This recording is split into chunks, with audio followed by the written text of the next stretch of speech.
Hi, welcome back guys. This is your friend, Lettuce Head Fanfics. Back with amazing fanfiction. This is the series of What If Deku Had Smoke Manipulation Quirk. Now before starting, please give this video a like and subscribe to the channel if you want more videos like this.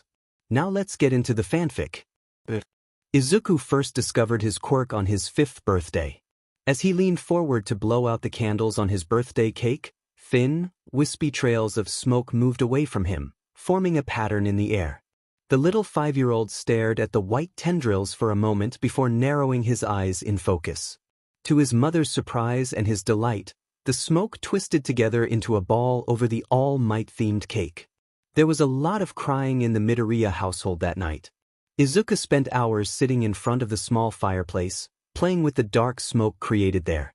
He sometimes got sooty and covered in ash, which exasperated his mother, but he never stopped playing with it. The quirk itself was quite weak, a combination of flame breath and attraction of small objects. Rather than pyrokinesis or telekinesis, Izuku could control a tiny, fist-sized ball of smoke. Even so, he loved it. He could create whatever shapes he desired as long as they remained small enough to be fist-sized. He had perfect control over the amount of smoke he could influence and could even breathe it like air. That discovery had almost given his mother a scare. Little Izuku was content with his quirk, but the other children were not. Children can be cruel, often driven by jealousy or pride. 4-year-old Katsuki Bakugo was no exception. He discovered his own quirk 6 months after Izuku and quickly rose to the top among their peers. He could sweat a nitroglycerin-like substance and detonate it from his palms, a perfect quirk for a hero. Katsuki's ego grew, leading him to believe he was superior to everyone else, especially the useless Deku. What could a bit of smoke do against a villain? Make them cough? Who would support someone perceived as weak when they could praise the kid with explosive hands? So, Izuku played alone, often stealing the smoke of whatever adult was smoking nearby and retreating to the trees to play with his only friend, his quirk. 9 years later, Izuku was still friendless.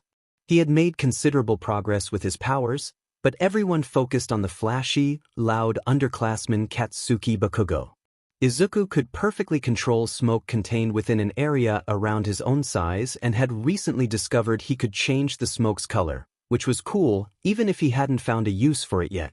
His quirk wasn't suited for battle. It could distract or impair an enemy's vision, but it was a double-edged sword. He couldn't see through smoke any better than anyone else. Trying to suffocate someone with it could easily turn fatal, and Izuku didn't want that on his conscience. So, he trained his body a little. He ran every morning and lifted light weights, but he wasn't muscular by any definition. He also looked up some martial arts online. It was a bit late to pick one up, so he had the basic moves somewhat memorized, but he wasn't particularly skilled. He had been working on a super move for the entrance exam, but it was very dangerous. Depending on the exam's nature, it might not even be a valid option. He also solved the biggest problem of creating smoke to use his quirk effectively.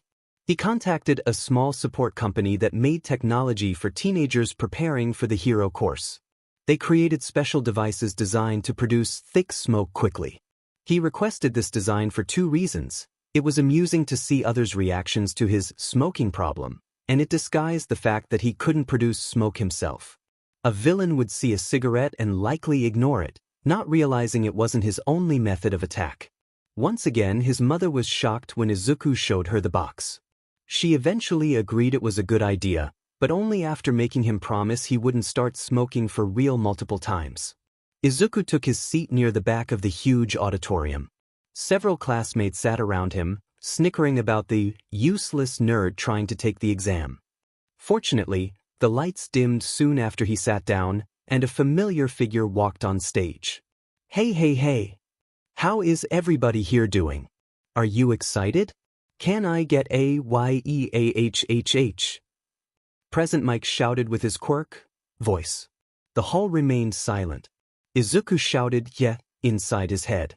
That's all right, you're all probably nervous, huh? Well, why don't we get things started? The hero explained the practical exam. The written exam had already taken place earlier in the week, which several examinees were thankful for. Having the stress of both exams in one morning would have been overwhelming. Once the explanation was over, Izuku sighed in relief internally.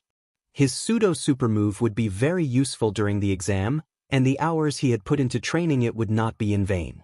Izuku stepped off the bus, reaching into his pocket and pulling out a pack of smoke burners. He lit one and took a long pull, blowing the smoke out in a ring around him.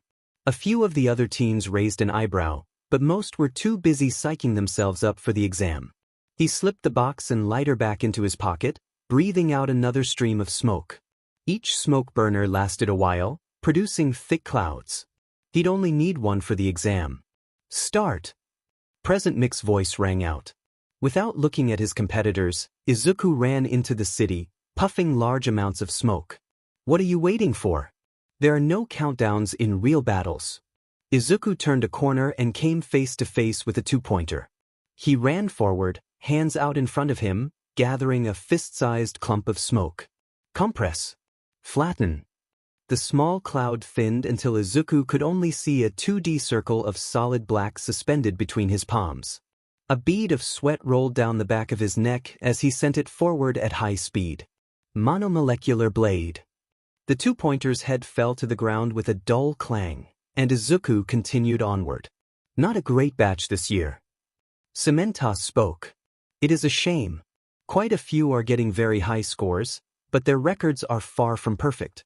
There's also been a lot of fighting among competitors over single robots. Nizu said. Arrogance. They've been told all their lives that they're amazing or the best. This is the result. Is that kid smoking? Aizawa's eyes opened in surprise. Did he just hear that right?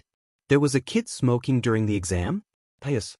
Those are not actual cigarettes. They're specially made to contain no addictive substances and produce large volumes of thick smoke. Mr. Midoriya's quirk is a rather weak smoke control, although judging from the state of the robots he leaves behind, he's trained it far beyond what was originally thought possible, Nizu observed. I get the need for support equipment, but cigarettes. Midnight voiced again. It's clever, Aizawa spoke up. It's alive. Mike exclaimed playfully. The dark-haired man sighed, sitting up properly. The first thing that came to your mind wasn't, oh, he's using support equipment. It was, oh, he's smoking. Any villain that sees that is going to make the same observation. He probably can't create smoke himself if he's using those, but you'd never know that without being told. What degree has he improved his quirk to? Aizawa asked. He went from controlling fist-sized amounts of smoke at 5 years old to his entire body's area at 14.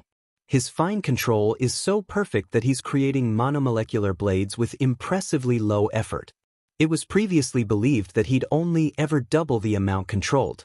As you can see, that is certainly not the case, Nizu responded. That's actually pretty impressive, Mike. Smart, strong, a hard worker. I can tell we'll get along handsomely. He is just adorable too. Midnight cooed. Aizawa rolled his eyes. So, we've got one golden child by our own standards, and 300 more of their own standards. Is he going to pass? He asked. Nizu shrugged minutely. It's difficult to say. His villain points, while not the lowest, aren't in the top. He is doing quite well with rescue points though. I think it would be best to let Aizawa purge them. Vlad King nodded, while Aizawa just sighed, taking a sip of coffee. Fine by me, Vlad said. I'll deal with the arrogant brats. Don't expect any first years by the end of orientation. I'll find an excuse. Izuku cut the head off his 21st robot, lowering his hands with a huff. That put him at a decent 43 points. Not as high as he would like, but a reasonable number nonetheless. There were still 3 minutes of the exam left, plenty of time to find more robots when an explosion sounded in the next street over. The noise caused by examinees demolishing robots ceased, replaced by loud thuds and cries of shock. Izuku darted out into the main road, all thoughts of finding rogue robots gone as he stared up at the biggest robot he'd ever seen. Most of the other teenagers were either running for their lives or standing still, staring in awe at the towering robot. Some were stuck in place due to debris blocking their path. Izuku sprang into action. Izuku trembled as he walked up to the classroom door. Two of his classmates had also made it into the UA Hero course. Their quirks were strong, and they were quite skilled, so it wasn't surprising that they'd made it. What was surprising was Izuku earning the highest score. His villain points alone wouldn't have been enough to get admitted to the course, but his rescue point count had been overwhelmingly large, enough to secure his place. Suffice to say, the two-star students were not happy about the underdog's success. Izuku clenched his fist and took a breath, opening the door and stepping through. It was utter pandemonium. Students were using their quirks, jumping around the room on desks, and being generally rowdy. And there was a caterpillar man staring at him from the corner of the room. They locked eyes for a moment. Izuku kept his head down and snuck across the room to his desk at the front. It didn't work. A familiar voice called out from the desk behind Izuku's, quickly joined by another. Deku. Must be pretty relieved you made the cut, huh? I bet he cheated his way in. What did you? 5 minutes, the caterpillar man said. I've been here 5 minutes and only one of you noticed me. Disappointing. Put your PE uniforms on and get outside. You have 5 minutes. Aizawa combed a hand through his hair, looking towards the main building. He already had excuses for 13 out of the 19 students he wanted to expel. 2 for bullying, 6 for using their quirks as they pleased in the classroom, and 5 for misconduct, which was code for horsing about in my classroom. He was surprised when Midoriya noticed him in the classroom. He was once again pleasantly surprised when Midoriya was the first one out onto the field, a determined look on his face. Aizawa smirked internally. His apprehension test, ruse, should work wonderfully here. He was pleased when 3 of the remaining 6 students he had excuses for were late. The majority of the class was late, which just added to their expulsion forms. You'll be doing a quirk apprehension test, Eraserhead said, his serious demeanor hidden beneath his capture weapon. Whoever comes in last place will be expelled. Izuku had already prepared himself after he left the changing room. He had kept his quirk ready to use at a moment's notice. The first test was a 50-meter dash. Izuku inverted his monomolecular blade so that rather than cutting, he was able to push off the almost solid mass with his right foot, giving him a good start. The second test was grip strength. Izuku used the same method as before in combination with his own physical strength to achieve a much better score than he would have otherwise. The endurance run, standing long jump, sit-ups, and sideways steps went by normally. He didn't have good enough control to use his quirk in those tests. The ball throw went very well. Izuku tossed the ball into a thick black cloud of smoke, which became somewhat solid and carried the ball off into the distance. It was a struggle to maintain the solid state for longer than just a few seconds, but he managed to get it a good 2,300 meters before he lost control and dropped it. Once his classmates had their throws, Aizawa called the students over to give them their scores. Izuku's gaze moved down the hologram until he locked onto his own name, 19th place. He'd just barely beaten the person in last, who he didn't know. It was only a matter of tens of points, which was very close. He'd need to work hard to ensure he didn't cut it so close again. Then Aizawa surprised him. All of you can go pack your bags and leave. You're expelled from the hero course, he said, ignoring the cries of outrage. You can try to get transferred to Gen Ed, but it's not likely to happen. I want you all off campus in 5 minutes. The consequences of being late this time will be worse than expulsion. Midoriya, stay behind. After a few seconds of loud protests from the ex-students, Aizawa glanced down at his wrist. 4 minutes 36 until I can legally ask you all to leave. Then you'll never become a hero at any hero school. They cleared out quickly after that. The moment they were out of sight, the hero turned to Izuku. You are not expelled. You're the only one who actually put any effort into the test whatsoever. Go and get changed back into your uniform. Your syllabus is on my desk. Izuku stared at the hero for a moment before speaking up. But why me? Aizawa raised an eyebrow. Why you what? Izuku tilted his head, thinking over his words.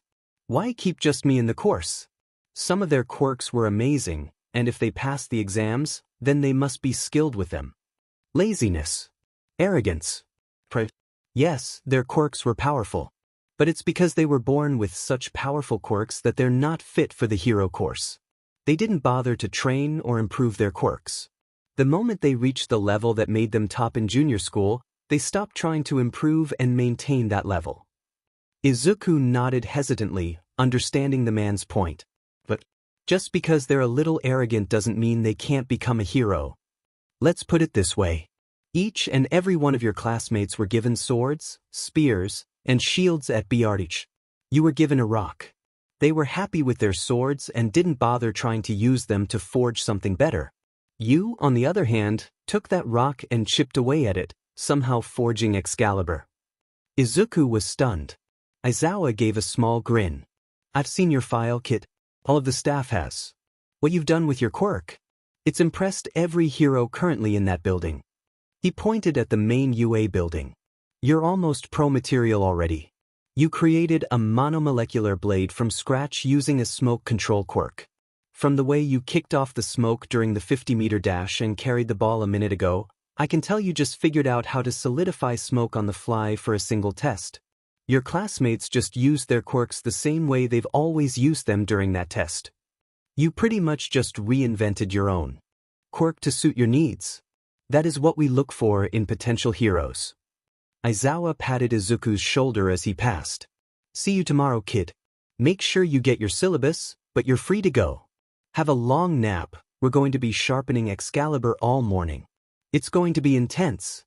The hero couldn't hide his grin at the enthusiastic, "Yes, sir," as he walked away. So, Eraser, Midnight said. Got any students left for me to teach art to? Just the one. Aizawa yawned, pulling his sleeping bag out from under his desk. Midoriya. I managed to expel the other 19 before the end of the apprehension test. Cementos grumbled, handing 100 yen over to present Mike.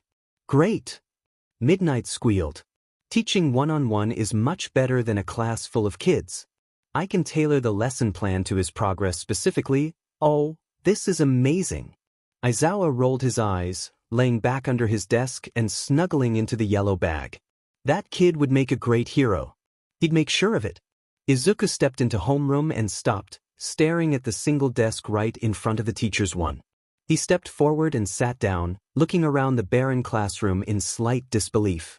It still hadn't quite hit him that he'd survived Mr. Aizawa's perch. The moment the bell rang, Mr. Aizawa rolled out from under the teacher's desk in his caterpillar form. Midoriya. Get changed into your PE clothes and meet me in Training Hall C. It's the second one to the left of the main stairs. Hall A was closed by the third years, he said while emerging from his chrysalis as a scruffy middle-aged man. Izuku looked around Training Hall C. There were weights and secured bars around the room, and several dark blue mats arranged in the middle of the floor space. Mr. Aizawa was standing beside them with a large bundle of something on the floor. Midoriya. Over here. You're going to be working on solidifying your smoke constructs. I understand that you can create shapes and mimic objects' appearances, he said. Yes, sir. It's easy to shape the smoke, but the more complex the design or the more objects there are, the more difficult it is to solidify, Izuku replied. Aizawa nodded in understanding. That's why you used your quirk for the ball throw and the grip test but not the sideways steps. Alright, you need to work on consistently solidifying one shape to a decent degree. Once you finish that, you'll move on to 2 objects at once and so on. Then we'll move on to more complex shapes. Aizawa pulled a long stick out of the bundle at his feet, holding it out towards Izuku. It looked like a fence post without the sharp end to stick into the ground. Focus on singular walls for now. Just block my attack. Don't damage the stick. Got it? He asked. Izuku nodded, raising his hands and forming a thick wall between himself and Aizawa. Thinner. Thinner. Thinner. Mr. Aizawa moved the wooden post forwards, smashing through the thick wall with the sound of shattering glass. The chunks of smoke dissolved back into wispy clouds. A good first attempt. Try again. Too thick and the entire structure is too weak. Too thin and there isn't any weight behind the wall. Izuku tried again. And again. And again. Every time, Mr. Aizawa smashed through the wall like it was nothing. They spent hours in the training room, doing that one thing over and over again. Eventually, Aizawa called the end of the session. Alright, you've got English in 30 minutes. take a shower, get something to eat, and head back to the classroom. You did well today. Izuku sighed. Did well? Every wall I put up got taken down in one hit by you, he said dejectedly. Aizawa raised an eyebrow. Did Endeavor learn how to not burn his opponents to death in a matter of hours? He asked. The greenette shook his head, picking up his bag. Exactly. Skip homeroom tomorrow and come straight here once you're in your gym clothes.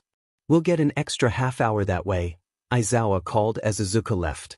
He glanced down at the tablet in his hands. First hit, 24.5 N. Final hit, 562.9 N.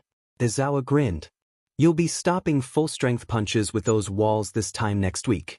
We'll be moving on to complex shapes sooner than I'd thought. UA's curriculum was quite fun. The subjects were enjoyable and the teachers, who were all pro heroes, were all awesome, apart from Aizawa's intense training. Every day, without fail, Izuku met him in one of the training halls or testing grounds. They do some basic exercises, a lap or two around the main building, lift weights for maybe half an hour, then do rigorous quirk training for several hours before English. They would do the same thing, day after day, hours on end. Izuku would put up a wall, and Aizawa would smash it down. Until one day he brought in a robot. Sir, why is there a robot here? Izuku asked. Put up a shield between us and the robot, and I'll show you, Aizawa said, hefting the wooden pole with the scuffed-up end. Izuku put up a wall before glancing expectantly at his homeroom teacher. Aizawa just held the post like a bat and swung at the wall. To Izuku's shock, it bounced right off. I don't possess the strength to break through your smoke walls anymore, he said simply. Izuku stared at the intact wall of black. He turned and stared at Aizawa. He turned back to the wall. What? He croaked. The hero seemed smug. Oh, didn't I tell you? I've been putting more and more strength into my attacks every session. Because you kept failing, you worked harder than the day before to do it right. Congratulations, you've created a near-impenetrable shield. So long as your opponent doesn't have a strength quirk, or is a massive bodybuilder, or is just really determined. Let's get started. From then on, the training somehow got harder. More exercises in the morning, heavier weights, stronger robots, longer runs, and an increase in the total volume of smoke under his control. Izuku was loving it. The robot smashed through Izuku's smoke wall yet again, scattering the black wisps of smoke everywhere. The greenette sighed, accepting the offered water bottle from Aizawa. There's something I'm missing. You shouldn't just be able to smash through solid objects like that. Once I figure out what I'm doing wrong, I should be able to stop any attack with little effort, he muttered. We have to pack up for now. Today you'll be having your first actual heroics lesson. Get your costume on and head out to the bus bay. We're going to a special facility for rescue training. The greenette sighed and got to his feet. All right, I'll think on it when I get home, he said. Izuku's costume was quite simple, a dark green, almost black jumpsuit with small black exhaust ports at various places around his body, cheekbones, shoulders, heels, elbows, shoulder blades, and knees. They allowed him to release smoke all around himself for maximum effect. It was especially useful now that he could create punch-resistant shields with a single thought. Theoretically, he could also stop bullets, but he wasn't keen on finding out until he figured out what he was missing. He had a black utility belt with 2 emergency medical kits, a few rolls of capture tape, and other useful items. He also had a mask, which connected to the exhausts, a plain rebreather that covered his mouth and nose, which could hang around his neck if he wanted. Izuku met Aizawa outside, where they boarded the bus and spent 15 minutes driving to the special rescue training facility. The greenette followed Aizawa off the bus, where they met the rescue hero 13. Outside a large dome. Good morning, Mr. Midoriya. I've been hearing some good things about you from my colleagues. Welcome to the USJ, a facility I have designed to simulate the most common disasters a hero will eventually face. Please come inside, the hero exclaimed. The 2 heroes and 1 student entered the facility and stopped at the top of the large staircase leading to the central plaza below.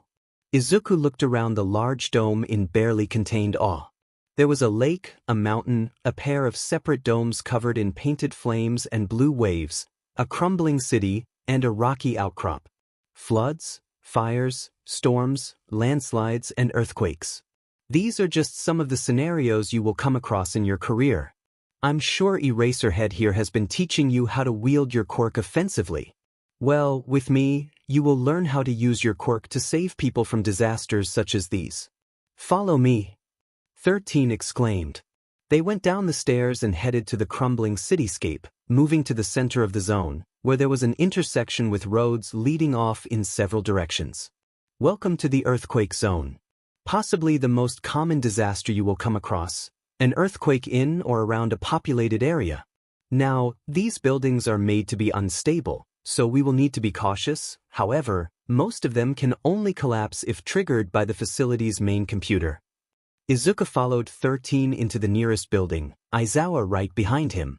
The rescue hero led them upstairs to an open room with large cracks running along the floor, walls, and ceiling. On the other side of the room was a training dummy slumped against the wall. You see the cracks around the room? Unless you can fly, it's too dangerous to try to rescue the civilian in this situation. You need the floor to be supported from underneath, or the cracks to be fixed by someone with a specialist quirk. So long as you wait and don't disturb the building, the civilian will be safe until you can rescue them without worry. A body at rest will remain at rest until acted upon by an external force. Newton's first law of motion, Izuku said. 13 gave a thumbs up, the white eyes on her spacesuit narrowing as though she were smiling. Exactly. Now, if we head downstairs I can show you how to. Izuku wasn't listening. Newton's laws were spinning around in his head, specifically the third one. Every action has an equal and opposite reaction. A light bulb went off in Izuku's brain. My quirk negates Newton's third law. That's why the robot can punch through my smoke so easily. I've figured it out, he murmured. Aizawa raised an eyebrow. Figured what out, problem child? He asked. Izuku couldn't see it, but the man was smiling. My quirk. It negates Newton's third law of motion.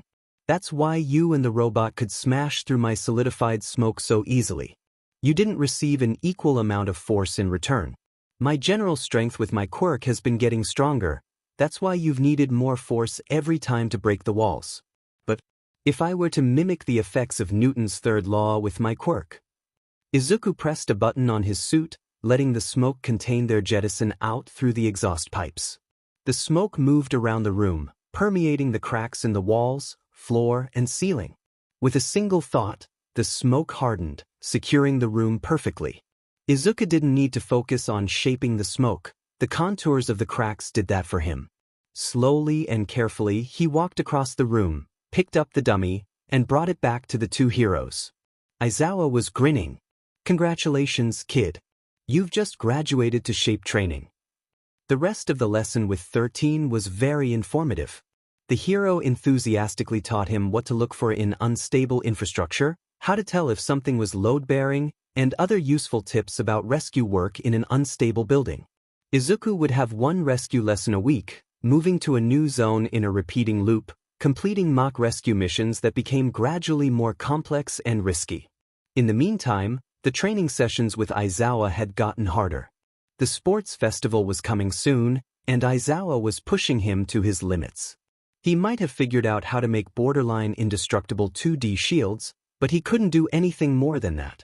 Simple spheres turned out lumpy, cubes were misshapen and rounded, and the less said about Izuku's pyramids, the better. Working in 3 dimensions was challenging, and there was no missing law of physics to provide a shortcut this time. Practice was the only way. He could create the shapes just fine with smoke. It was just that the moment he tried to solidify them, he lost control over some part of it, and it came out all wonky. On top of creating 3D structures, body training, and classwork, Aizawa was also teaching Izuku basic hand-to-hand combat. How to throw a punch, how to take a punch, how to plant his feet so a gust of wind didn't blow him over. Izuku learned that his little session of online martial arts learning was woefully inadequate. He was starting to appreciate the taste of fresh air during the few times he wasn't eating sweaty training mat. He was getting better. His shapes were less lumpy, although as fragile as his walls used to be. He was fitter and had put on a decent amount of muscle. His hand-to-hand skills, while still lacking, were probably better than most first years. Aizawa found that Izuku was a very quick learner. Then, the day of the festival arrived. Izuku patted his pocket, checking for the 10th time that his cigarettes were there. The crowd in the stadium above roared.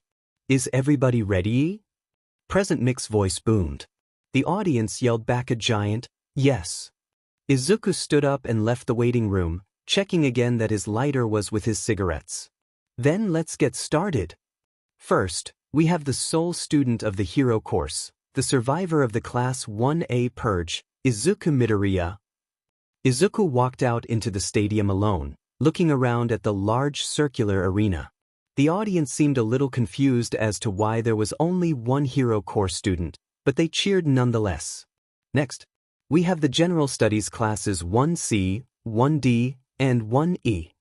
Keep your eyes on them, people, they're gunning for the hero course. Once again, the crowd roared. After them, we have the support course classes 1F and 1H. Investors, these are your future moneymakers. Heroes, your best friends. It was mainly the heroes that cheered, alongside a few representatives from the bigger support companies. Classes 1I and 1J won't be participating. They are, of course, the business classes. They have decided to remain in the stands to observe and market the heroes of our future. "Now, Cementus, take the stage," Present Mike exclaimed. The cuboid literature teacher walked up to the concrete stage in the middle of the arena. He was a very soft-spoken man, so Izuku found it surprising that he was hosting the first year's festival this year. "Good morning, everybody. Would Izuku Midoriya please come up and give the first-year representative speech?" he said softly into the microphone. Izuku stepped up to the stage and stopped behind the microphone. "I'd like to wish my fellow first years the best of luck. My classmates were expelled because they did not act in a way befitting of a hero. I hope the general education students aiming for the hero course can do better. Plus ultra." Cementos spoke once again as Izuku returned to his place. "Thank you, Midoriya. Now, let us see what the first event will be." A large wheel appeared on the screen above the announcer's booth where Present Mike was sitting. It began spinning around and around until it slowed and stopped. It seems the first event will be a game of hide and seek tag. Here are the rules. One of our esteemed staff members will be IT. They will not use their quirk but can use any support equipment to aid them in following after the students. The students, meanwhile, must run and hide within the building. They cannot leave the building and hide on the grounds around the arena, but all areas are fair game to hide in. The final 42 to be caught will move on to the next round. If any students are able to evade our staff member for longer than half an hour, then whoever is still in hiding will move on to the next round. The staff member hunting the students will have a body cam in the interest of fairness. It will be displayed on the screen above. Now, if our member of staff would step forward. Izuku watched as Mr. Aizawa walked out of the tunnel on the other side of the arena and climbed up on stage. They locked eyes and Aizawa smiled. "Oh, we are in trouble," Izuku whispered. The moment the buzzer rang, Izuku turned and ran back into the tunnel he'd walked out of moments earlier.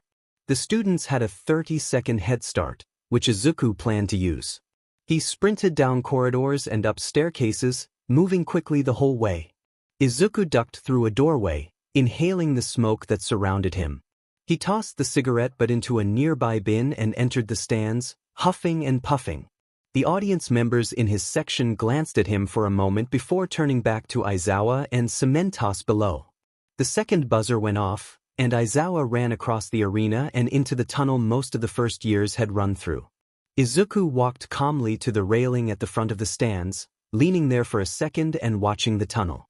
When Aizawa didn't suddenly reappear, Izuku exhaled a torrent of smoke, creating a solid platform on the other side of the railing. He jumped the metal bars and landed on his construction, which rose to the top of the stadium, allowing him to step onto the roof of the arena. He sat cross-legged and watched as Aizawa prowled the stadium, searching through bathrooms, waiting rooms, and the audience stands. One Gen Ed student got caught in Present Mic's booth behind the door. He used his capture weapon to ensnare students and propel himself around the building. There's only one student left now, folks, and 3 minutes left on the clock. Where could our first-year hero student be hiding? Present Mike asked as Aizawa caught a support girl sitting amongst the crowd. Izuku had relaxed slightly until Aizawa used his capture weapon to pull himself onto the stadium roof. Problem child. Mr. Aizawa. Took you a while to get here, Izuku said, grinning at his homeroom teacher. The man just smiled, his capture weapon already sailing towards his only student. Izuku exhaled a sizable amount of smoke, blocking the capture scarf. Undeterred, the hero reeled in his scarf and ran towards his student. Izuku released all the smoke in his lungs, forming a wall several meters tall across the roof. He left a thin opening at eye level to keep an eye on Aizawa. The man kicked the wall with all his might, but it remained solid. You've really improved this last month, kid. Nothing short of All Might himself could get through this wall. Good job. I accept your surrender.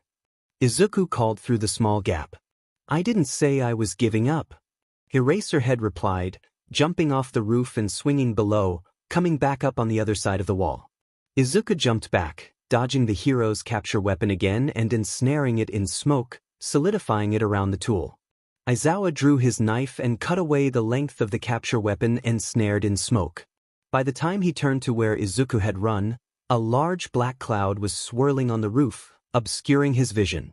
The final buzzer went off, signifying the end of the event. The audience cheered. And that, folks, is the end of the first event. Izuku Midoriya is once again the sole survivor of Eraserhead's challenge and will be moving on to the next event. Present Mike announced. Aizawa walked to where the vortex of black was vanishing and found Izuku inhaling the smoke back into his body. Good job, kid. Looks like I'll have to increase the intensity of your training again. The greenette sagged mockingly, walking over to meet the hero. Sorry about your capture weapon. I didn't think you'd actually cut it. So that's what that massive knife is for. Aizawa snorted. It's fine, problem child, I've got spares. Besides, it's made to be chopped up like that. The pieces can be repaired good as new in a matter of hours. They reached the edge of the rooftop. I don't have a way down, his homeroom teacher admitted. Izuku let out a puff of smoke, making a wide platform from it. Big bad Eraserhead, defeated by a small drop. Aizawa nudged the teen playfully, making him lean towards the edge. I'll show you a short drop. After a short break, the 42 students who passed were assembled back in the middle of the arena, waiting for Cementos to announce the second event. The second event will be Team Dodgeball. The students will be split into two teams. Which team you're on has already been chosen and will be announced in a minute. Every student has been assigned a point value, determined by the order in which you were caught by Eraserhead in the last round. If you hit the person in 42nd place with a ball, you earn 5 points. If the person in 42nd place catches a ball, they deduct 5 points from the opponent's score. Everyone's score goes up in increments of 5 until first place, who is worth 10,000 points. Everyone's gaze immediately locked onto Izuku. The teams are as follows. Inko was having a good day. So far, she'd only cried twice because of her baby being on TV, and he hadn't gotten hurt yet. She was just so proud of Izuku. The other children had always made fun of him for his quirk, and the doctor had said his quirk probably wouldn't get much stronger than it had been. But just look at him. He was flying around the stadium, making solid walls out of smoke, and fighting a pro hero confidently. Inko looked down at her phone as it buzzed. Inko, we should really change these names. Bitsuki, where's the fun in that? Bitsuki, your boy's doing well, Inko. The brat could learn a thing or two from him, I'll bet. Inko, Izuku's doing so well, I'm so proud. Bitsuki, he sure showed those little brats, didn't he? But just look at that control. He's turning smoke into solid objects. How skilled do you have to be to even think of doing that? Inko, I think Mr. Eraserhead is his homeroom teacher. He's been tutoring Izuku one-on-one to improve his quirk and do fitness exercises. Bitsuki, I thought they were familiar with each other when they fought on the roof. Inko, the second event is starting. Bitsuki, man, they're all gonna be gunning for him now, huh? Inko, Izuku. Bitsuki, holy cow, you go kid. Izuku stood with a ball in hand, his gaze focused on the opposing team. Most of them were glaring at him, hefting their dodgeballs threateningly. Every student had one dodgeball each, which meant there were 42 ball total in play. Izuku hadn't tried separating and controlling that many pieces of smoke at once, but he was determined to manage. The buzzer rang out, signaling the start of the game. Smoke billowed across the arena, filling up the dodgeballs through the hole air is normally pumped through.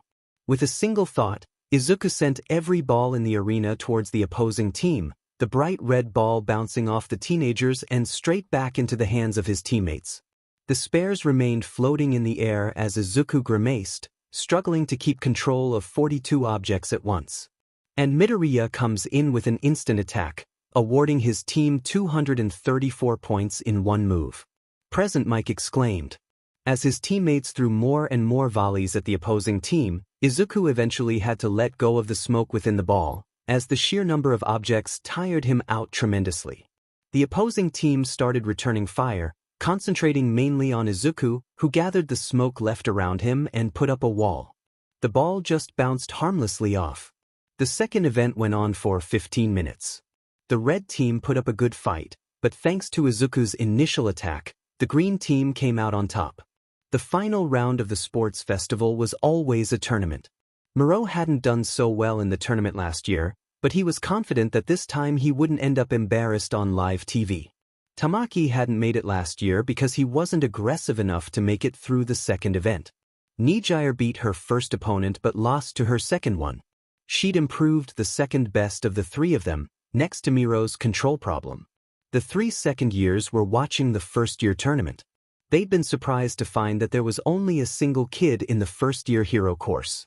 They were surprised again when he'd managed to fend off Mr. Aizawa with almost casual ease. Admittedly, the man couldn't use his quirk, but just by changing up his strategy a little, the first year could easily take down the experienced pro with little effort. His quirk isn't a strong one either, Miro said. It's like mine. He's made it strong. I mean, just look at what he's doing. He's making solid objects out of smoke. The amount of training he's gone through to get to that point. Tamaki remained silent but stared at the 2 first years fighting below with interest. Midoriya was using smoke to blind his opponent to get behind him. Eventually, the green-haired boy tossed the general education boy out of bounds. Unrefined. He's not using it to just push his opponents out of bounds. It's too unstable to attempt that. Or maybe he's too tired at this point. He can't concentrate enough to do it, the boy said quietly. He's not producing the smoke either. Where do you think he's getting it from? Does he smoke? What kind of shapes do you think he can make? How can you tell he's not producing it? Miro asked, his gaze focused on the boy in the stands below them. After every event, he's breathed the smoke back in. He never lets it drift away if he can help it. So he can't produce it himself, or it takes a lot of effort to. And he can breathe it in like normal air, Miro mused. I wonder if he'd be down to spar sometime. The tournament was going well so far. Izuku had exhausted more than half of the smoke in his lungs, but there were only 2 matches left. Both against Gen Ed students trying for the hero course. One had some kind of hot hands quirk, while the other 2 he didn't know. He was fighting hot hands first. His match was next, so he left the empty Class 1A seating area and walked into the waiting room, where he took a moment to breathe deeply, letting out a thin haze of smoke.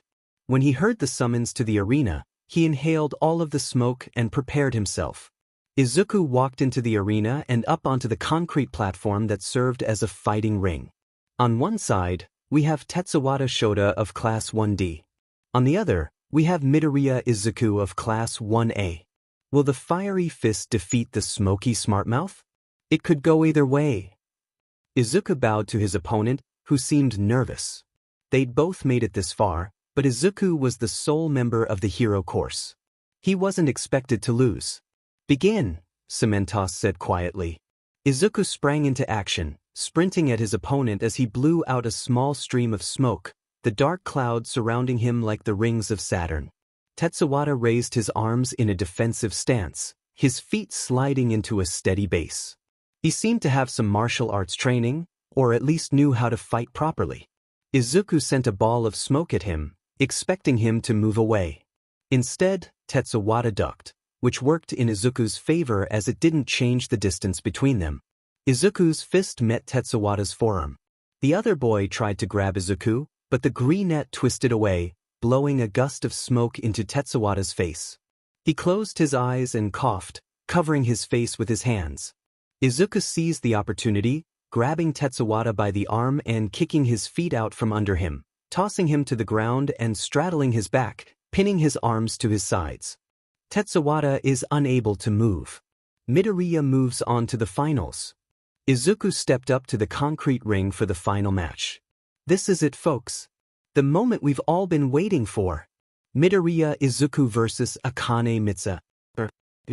Ready? Akane gave Izuku a curt nod, which he returned. Start. Izuku let out a long puff of smoke. Akane hadn't used her quirk yet, or at least not in a way that Izuku could see. She pulled her arm back as though she was going to punch.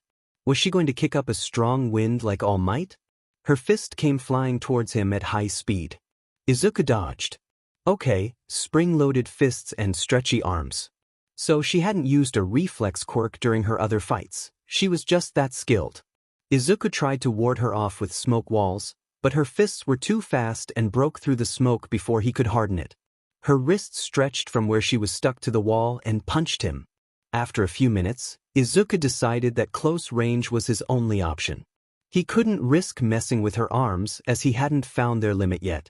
Remaining at range only gave her the advantage. In the end, it would come down to who was better in hand-to-hand combat and how sneaky Izuku could be with his quirk. The match ended in a matter of seconds. The arena was cloaked in dark smoke, obscuring everyone's vision. Akane swung wildly, expecting a sneak attack. A figure emerged from the dark, only to dissipate upon contact with her fists. The smoke solidified around her arms, crawling up to her shoulders and halting there. Akane sighed as the smoke swirled around her. I give. I can't move my arms. Akane Mitsuha surrenders. Izuku Midoriya wins the sports festival. Present Mike shouted. Izuku sat at his desk, the golden medal still hanging from his neck.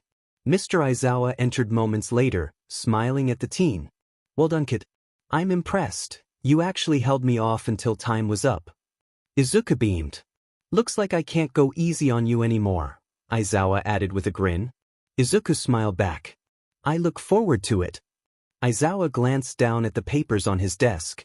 Normally, I'd give the class these the day after the festival, but so many offers have been coming in that I think it would be best to get a head start. Here. He handed a large pile of papers to Izuku. These are the hero agencies that have requested you for a work study. They're in order of rating, so if there's one you want specifically, you can find it easily. There are more coming in almost constantly, but the bigger ones have already made their offers. Izuku flicked through a few pages. Before looking back up at his teacher, how many are there? In that pile? 5. But there were more coming in even as I was printing those off, so there are more now. Look at the bottom page, Aizawa said. Izuku picked up the stack of papers and turned them over, setting them on the desk and taking the one on top. There was a single hero name at the top of the page. I would be honored, Izuku said with a mock bow. Aizawa rolled his eyes. Your sleep schedule is going to suffer. Are you sure? There are other options. It's the best option, Izuku replied confidently. I'm already familiar with you and your teaching style. You know my strengths and weaknesses well. It'll save a lot of awkward introductions and explanations. Plus, you're a good hero. You're efficient, and that's exactly what I need to be with a quirk like mine. Aizawa smirked. Good answer. You won't be needing those then. Go home, rest, and be here in the morning. You'll be picking your hero name tomorrow, so... The smoke hero, Wisp, Izuku cut in. Aizawa grinned. Well, Midnight's not going to be happy, but whatever. Just means we can get more training done.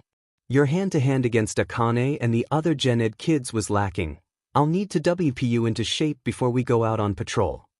True to his word, Aizawa improved Izuku's hand-to-hand skills in the short time they had. Izuku was finally able to solidify and retain a 3D shape. Granted, it was a sphere, the easiest of the three he was tasked with. It was a bit fragile, slightly lumpy in one area, and creating it was a challenge, but it was progress. A week after the events of the sports festival, Izuku and Aizawa went out on their first patrol together. The way daylight heroics worked was widely known, as civilians were always present at a villain fight. Underground heroics, however, were not known at all, except by the criminals and victims present when an underground hero appeared. Aizawa used the quiet hours between incidents to teach Izuku how to land quietly, blend into the shadows, identify a good perch, tail someone without being noticed, and recognize suspicious or guilty passerby. If someone walked without fear down an alleyway at night, they were either unaware of the danger or had something to defend themselves. Most likely, they were involved in some criminal activity. Fighting random street thugs was good practice, as it prevented Izuku from developing bad habits by facing the same opponent repeatedly. Thus, a new weekly schedule was created. Wake up at 6, morning training, breakfast, homework from the previous night's patrol, school, quirk and weight training, sparring, learning about paperwork and different daylight heroics from UA staff while Aizawa rested, go home at 4, sleep until 6, have dinner, patrol until 2, sleep until 6 and repeat. Fortunately, patrols were relatively quiet, with only the occasional petty thief or drag deal to address. Eraserhead explained that this was typical, so Izuku didn't question the lack of activity. It's usually Saturdays when the big stuff goes down. They have time off from their low-paying jobs and can gather for something significant, like a territory dispute. That's the most frequent occurrence around here, he said. Wisp was perched on the rooftop beside Eraserhead, both keeping vigilant yet relaxed. Suddenly, a loud yell echoed several alleyways away, followed by a crash. Wisp glanced at Eraserhead, who nodded. Go. I'll catch up. Without hesitation, Wisp activated the exhausts in his heels, releasing a small cloud of smoke as he and his mentor dashed across the rooftops. Eraserhead used his scarf to latch onto a fire escape, pulling himself onto the opposite roof. Wisp double-jumped off his smoke, landing on the next rooftop and racing toward the source of the shouting. He had improved his technique since the sports festival, creating a more stable method to propel himself forward, which he called a smoke grenade. Wisp soared through the air, leaping from rooftop to rooftop, quickly reaching the scene. He spotted a person with an exposed brain attacking a burly man. The creature's eyes were unfocused, rolling vacantly, while a wall of purple mist loomed behind the burly man, who stood his ground. Wisp dropped from the roof, landing behind the brain creature and surrounding them both with a torrent of smoke, forming a solid barrier. That's enough, Wisp commanded. The creature screeched and charged at the smoke wall, crashing through it effortlessly and disappearing into the purple mist, which then dissipated without a trace. Turning to the civilian, Wisp asked, "Are you all right, sir?"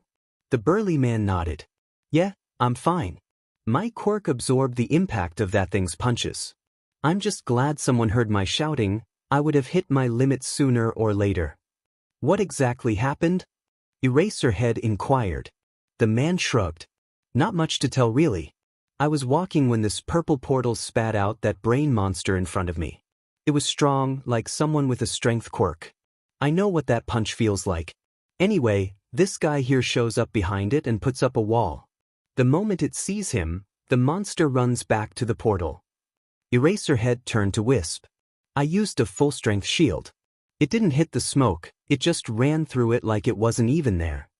He frowned, concerned.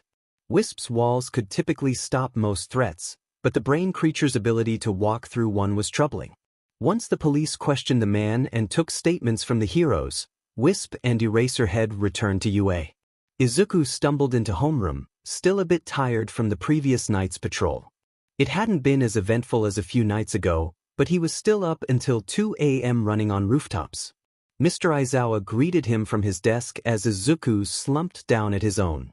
"The coffee should kick in a minute or two," Aizawa said, placing a mug on Izuku's desk. "My hero," Izuku replied, tipping his head back and drinking the hot liquid. "Your end-of-term exams are coming up soon. You have 2 weeks to prepare for both the written and physical portions. I'll be increasing your training in class, and your sparring will be taken over by someone else. Depending on how that goes, your exam may be different." Izuku sensed the implication of harder, beneath, different, and felt ready for the challenge. Once the coffee kicked in, Izuku and Aizawa headed to Gym A, which had recently been repaired. They completed their usual morning exercises and quirk training for a few hours before grabbing food from the canteen. Put your costume on and head to practice facility 2, Aizawa instructed, standing from the table and tossing his jelly packet into the nearby bin. Izuku nodded, quickly finishing his katsudon and returning the bowl to Lunch Rush, praising his cooking once again. Once he had his costume on, Izuku walked over to practice facility 2, a cigarette already burning in his mouth. Knowing Aizawa, whoever was inside would attack on sight. Izuku surrounded himself in a vortex of smoke and knocked on the door. "Come in," a feminine voice chirped. Izuku opened the door and walked inside, looking around. Aizawa was in the corner in his sleeping bag, leaning against the wall with his eyes closed. There was a girl with periwinkle blue hair standing in the middle of the large room, wearing a skin-tight blue bodysuit, probably her hero costume. A prevalent decoration on her costume was spirals. Her hair, her wrist guards, the pattern on her bodysuit, something to do with her quirk? Beside the girl was a taller boy hunched over, making himself seem small. He had a white cloak, the hood pulled up to cover his face. He seemed to be trembling. Beneath the cloak, the boy had rows and rows of pouches, an excessive amount. Unless he needed them? Edible quirk triggers, like the hero fat gum. Both hero students seemed of similar age to Izuku, but they had to be upperclassmen. Second years then? Izuku froze. His smoke had moved without his input. Something was rising out of the ground directly behind him, the upper half of a humanoid figure. They were holding their breath, so it was just their presence and movements moving the smoke around. Similar build to Izuku. Wearing a hero costume with a cape. Some kind of go-through objects quirk. The figure extended their fist, but met a wall between them and Izuku in the smoke. There was a bang, a loud ouch, and the figure sank back into the ground. Izuku condensed the smoke around him into his costume's exhaust pipes. There wouldn't be a second attack. A muscular blonde boy popped out of the ground a few meters away, cradling his fist. Wow. Moreau didn't even touch him. "Did you see? Tamaki, did you see that?" the girl exclaimed, shaking the cloaked boy. "I want to go home," Tamaki said quietly. The blonde boy, Mirio, got to his feet and shook his hand one last time before turning to Izuku, a big smile on his face. "Man, I got a bit too eager there," he exclaimed, putting his hands on his hips. "I wasn't expecting you to notice me. How'd you do that?" Izuku scratched the back of his neck. "I can feel where the smoke I control is. By phasing out of the ground, you displaced the smoke without my input. I could tell it was a person and not just the concrete being used like Cementos does it because I can make out the outline of objects inside my smoke by sensing where my smoke is blocked by the object." He ended the explanation making it sound like a question. Mirio grinned. "That's awesome. You've already trained your quirk far beyond what it was during the sports festival, and it's only been 2 weeks. You watched the first-year festival?" Izuku asked. "Of course," the girl exclaimed, bouncing forward. "We wanted to see the first year that survived Mr. Aizawa's purge. And you really didn't disappoint. What's your quirk called? How does it work? You held off Mr. Aizawa during the first event. That's super impressive. Have you fought him before? Did you win? Did you use your quirk or was it just hand-to-hand?" "Ninja, slow down. I'm sure he'll answer Waneda." Mirio tried to stop the flow of questions, but Izuku just blinked for a second before answering. "It's called smoke control. Basically, I can control smoke. I have fought Mr. Aizawa before. He taught me how to fight because my schedule is so fluid and can line up with his catnaps. I haven't won yet, but I'm getting close, until of course he kicks into a higher gear again. We've fought with just hand-to-hand and just quirks, but mainly a combination of both. Does your quirk have something to do with spirals? It's probably an emitter, so some kind of energy manipulation that turns into spirals." Everyone stared at him for a moment. Even Tamaki peered out from his hood, and Aizawa's eyes opened. Nijire beamed, bouncing on the spot in excitement. Mirio just laughed heartily. Tamaki pulled his hood back down over his small smile. Aizawa shuddered and muttered something like, "Oh God, there's 2 of them," before going back to sleep. My quirk is called Surge. It uses my stamina to create spiral energy blasts. I only use about 20% at a time because it uses so much stamina, but I've been getting better. I can even use my quirk to fly by shooting energy out of my feet. Nijire exclaimed, jumping and floating over to Izuku. Nobody's ever kept up with me before. It's great to meet you, Midoriya, right? I'm Nijire Hadu, but everyone calls me Nijire. It's also my hero name. Mirio walked over and gave Izuku a firm handshake. I'm Mirio Togata, call me Mirio. My hero name's Lemillion, because that's how many people I'm aiming to save. My quirk is permeation, and I can basically phase through anything, he said enthusiastically. Mirio gestured to Tamaki, who still had his hood over his face. That's Tamaki Amajiki. His hero name is Sun Eater. His quirk's really cool, but he'll have to tell you that himself. He's being just a little chicken. Mirio laughed at his own joke, while Nijire just rolled her eyes with a smile. Manifest, Tamaki said quietly, barely peeking out of his hood to speak to Izuku. I can manifest the things I eat somewhere on my body. If I eat chicken, I can manifest wings. That was all he would say, and he retreated back into his hood. Mirio clapped Izuku on the shoulder. All 4 of us have an exam in 2 weeks, so we were hoping you would like to spar with us to prepare. It's totally cool if you say no though. Izuku glanced between Mirio, Nijire, and Tamaki. But, I mean, I'm just a first year. You're second years and have way more experience than I do. I won't even pose a challenge to you. Mirio just grinned. Go around with Nijire. Quirks, martial arts, the works. First good hit wins. Make up your mind after that. Izuku nodded hesitantly after turning to Nijire, who seemed eager to fight. The greenette backed up a few meters, slipping his mask on and pulling his hood up, letting small wisps of smoke exit the exhaust pipes. Mirio and Tamaki leaned against the wall beside Aizawa, all 3 watching intently. Ready? Mirio asked. Yeah. Yup. Start. Mirio called. Nijire launched into the air, golden spirals whirling from her hands and feet, zooming across the room towards Izuku. He let her get a little closer before pushing the smoke out in a huge explosion, engulfing most of the room. Nijire stopped, then put her hands together, facing outwards. A second later, a huge shockwave blew the smoke away from her. Izuku jumped from platform to platform, sailing through the air towards his opponent. Spotting him, Nijire zoomed forward, her hands outstretched again. Not wanting the shockwave from before to hit him, Izuku gathered the smoke around him and created a pair of strong walls stacked between him and Nijire. The shockwave shattered the first shield but dissipated upon hitting the second. Izuku propelled himself out of the smoke towards Nijire, who was charging up a third shot. She was too slow. Nijire's eyes widened as Izuku launched out of the smoke towards her. His fist met her midsection, the smoky gauntlet covering his fist dampening the blow slightly, but not completely. Nijire squeaked in alarm, spiraling wildly away through the air. That's it. Midoriya wins. Mirio called. Nijire reoriented herself and floated down to the ground, a smile on her face. Izuku hopped between a series of platforms, landing beside her with a bemused expression. Mirio jogged over, clapping Izuku on the shoulder. See? We might have a year on you, but you're practically on even footing with us. You've pretty much been Aizawa's personal student for almost a month. Mirio continued, the 3 of us really struggled in our first years to even use our quirks the way we wanted.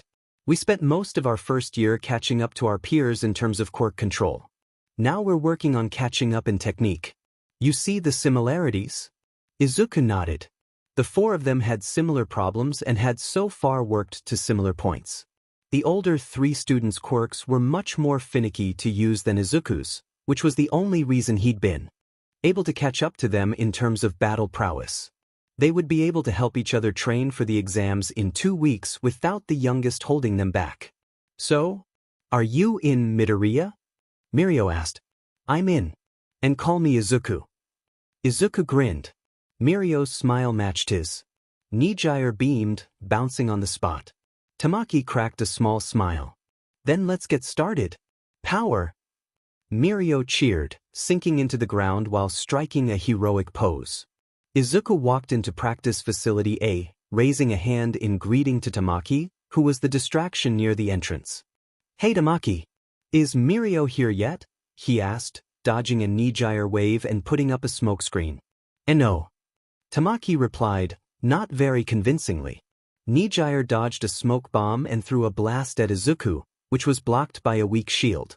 Izuku put up a staggered, triple-layer shield between himself and Mirio, who was trying to spring up behind him, and launched a solid wall at the floating spiral girl. Mirio attacked from the front, getting a glancing blow on Izuku's outstretched arm before Izuku created a tough barrier between them, leaving himself open to a blast from above. The shockwave hit Izuku in the back, sending him flying forward into Tamaki's reach. Giant red tentacles reached out but were cut up by a series of blades, allowing Izuku to use a smoke bomb to propel himself into the air and reorient himself. Nijire flew up to meet him, Mirio sank into the ground and ejected himself into the air at high speed, Tamaki readied his wings and clam shells, and Izuku stood on a platform high above them, smoke swirling around him, the mass increasing by the second. That's enough. Aizawa called, stopping the spar. All of you get down here. Nijire floated down, while Izuku caught Mirio with a platform and lowered both of them to the ground. Tamaki returned to his normal form and walked over to Aizawa. The four of them gathered around the man, who was holding several slips of paper. As you know, your exams are tomorrow, he started once they arrived. The summer training camp will take place for 1 week during the summer holidays, which you all will hopefully be attending. Now, tomorrow at 9 am, Togata and Amajiki be at Battleground 5 for your exam. Midoriya and Hadu, Battleground be on time, wear your costumes. You will be briefed on your exam when you arrive at the site. Any questions? Izuku asked, surprised. I'm taking the same exam as Nijire? Aizawa smiled, his expression calm. Yes. The staff has decided that you're more than capable enough to take the same exam as the second years. Honestly, the usual first-year exam would be a joke if you took it. So, second-year exam. You might want to spend today's session going over your super moves before tomorrow. Aizawa handed them each a paper and settled into a corner, pulling out his sleeping bag. Izuku looked down at the paper, noting the time and place of his exam, along with his partner, Nijire. Nijire gave him an enthusiastic thumbs up, while Mirio clapped him on the shoulder. Good job, Izuku, he exclaimed. The group spent the next few hours working on their ultimate moves. Nijire had a rapid-fire move that could barrage opponents without serious harm. Tamaki had a versatile move called Chimera, where he could mix and match certain foods. Mirio was perfecting an ultimate move called Phantom Menace, which allowed him to phase through solid objects and build speed while pummeling opponents. Izuku was developing a non-lethal offensive move that could end a fight against multiple opponents. He had finally mastered making simple 3D shapes that were sturdy and well-shaped as long as he concentrated. Izuku and Mirio trained together, with Izuku creating a complex landscape of rooms and corridors while Mirio practiced his super move against him. Why did you pair the weakest four together for the end-of-term exams? Snipe asked Aizawa, looking up from his paperwork. Aizawa raised an eyebrow. I didn't pair the weakest four together. I paired an untouchable powerhouse with a versatile defense and support. I also paired a maneuverable battering ram with another versatile powerhouse. Each of them could probably take on a third-year one-on-one and win. Present Mike chimed in. Why those pairings then? Togata and Midoriya together would work well for the exam. So would Hadu and Amajiki. Amajiki is most comfortable around Togata, and he'll excel paired with him. Midoriya is the only one who can keep up with Hadu when she gets nervous. He's also an STR strategist to balance her enthusiasm, Aizawa replied with a smirk. You think they're the weakest, but they'll show you why they're the strongest. Those four are going to go far. Izuku approached Battleground 6, ready for the task ahead. He had filled his suit with smoke and was prepared. Nijire was already there, beaming as she held out a piece of paper. Izuku, look, our assignment. she exclaimed. The task was to defeat and capture all enemies within a time limit without seriously damaging them or disrupting civilian life. Points would be deducted for any damage caused. This is tough, Izuku muttered. We don't know where the villains are or how many there are. They could be other students, robots, or even the staff. My quirk isn't suited for this.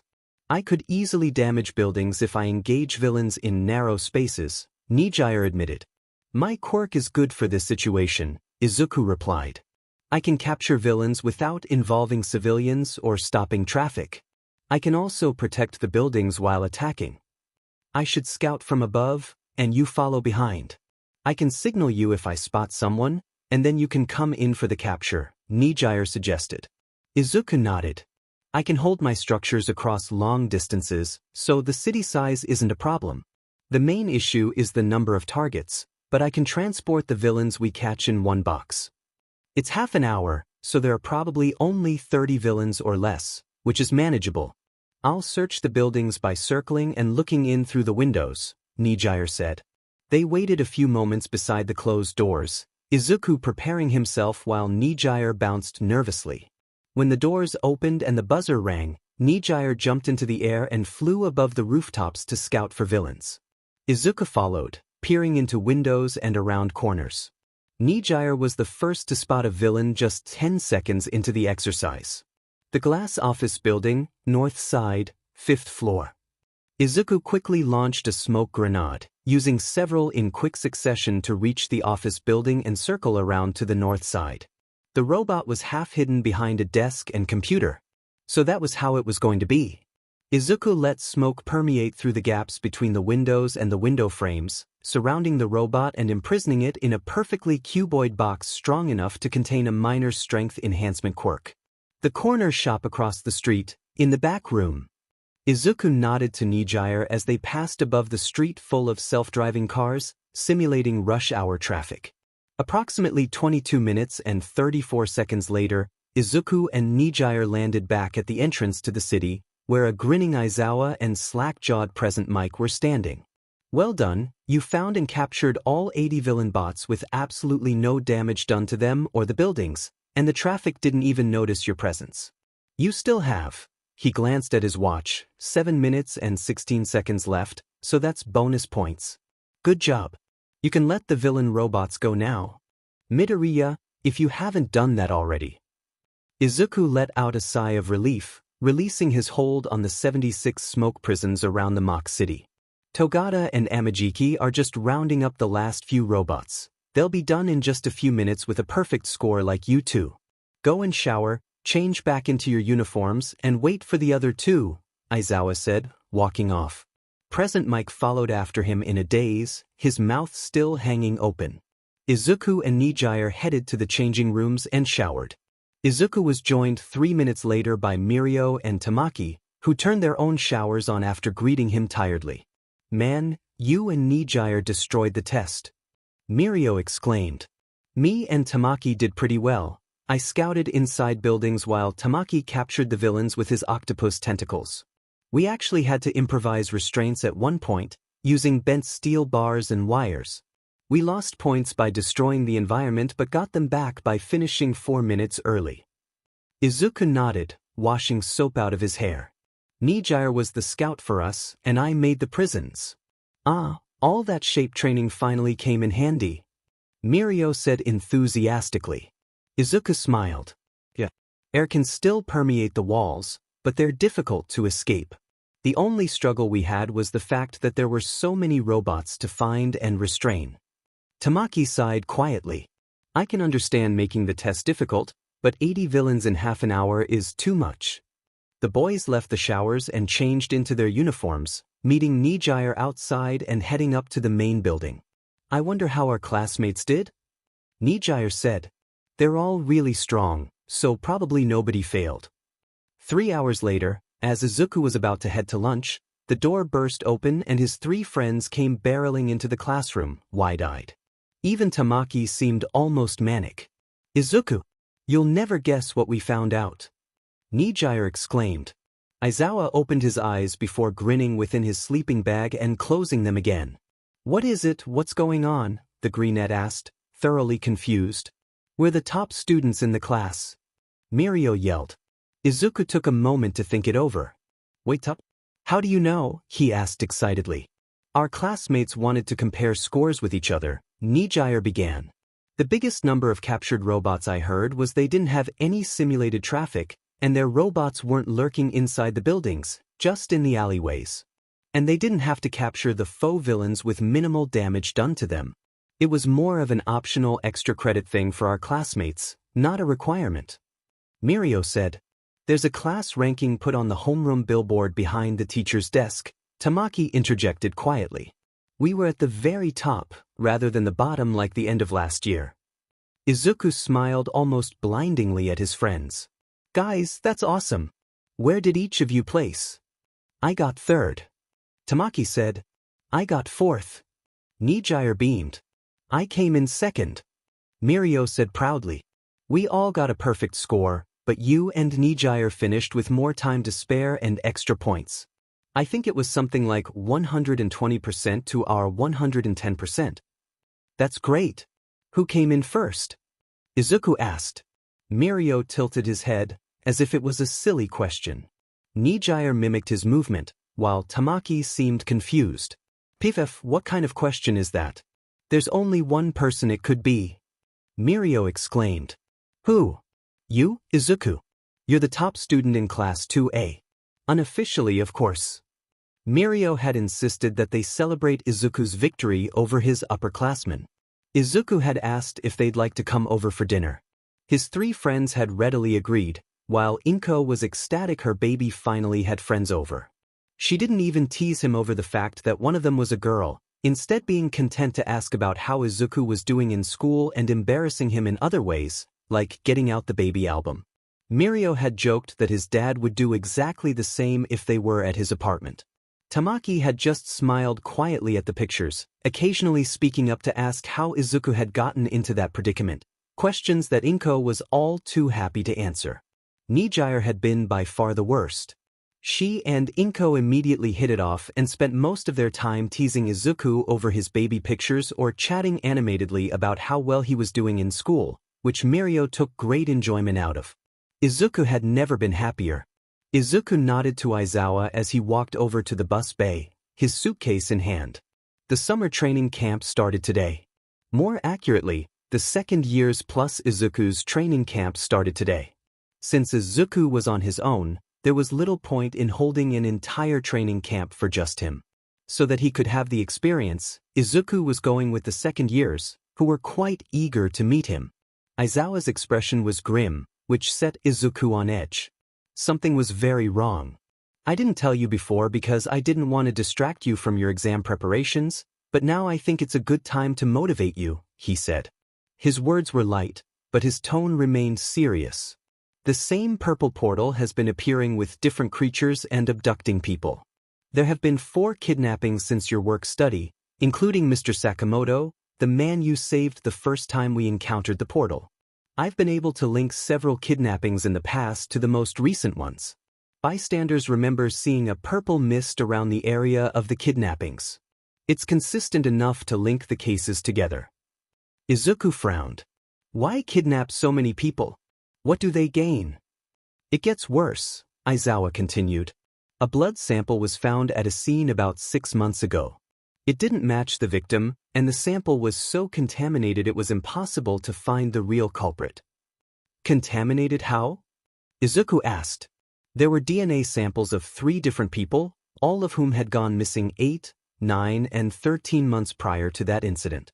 They were almost unidentifiable, but it was specifically the quirk factors of those people: minor regeneration, minor shock displacement, and reflex.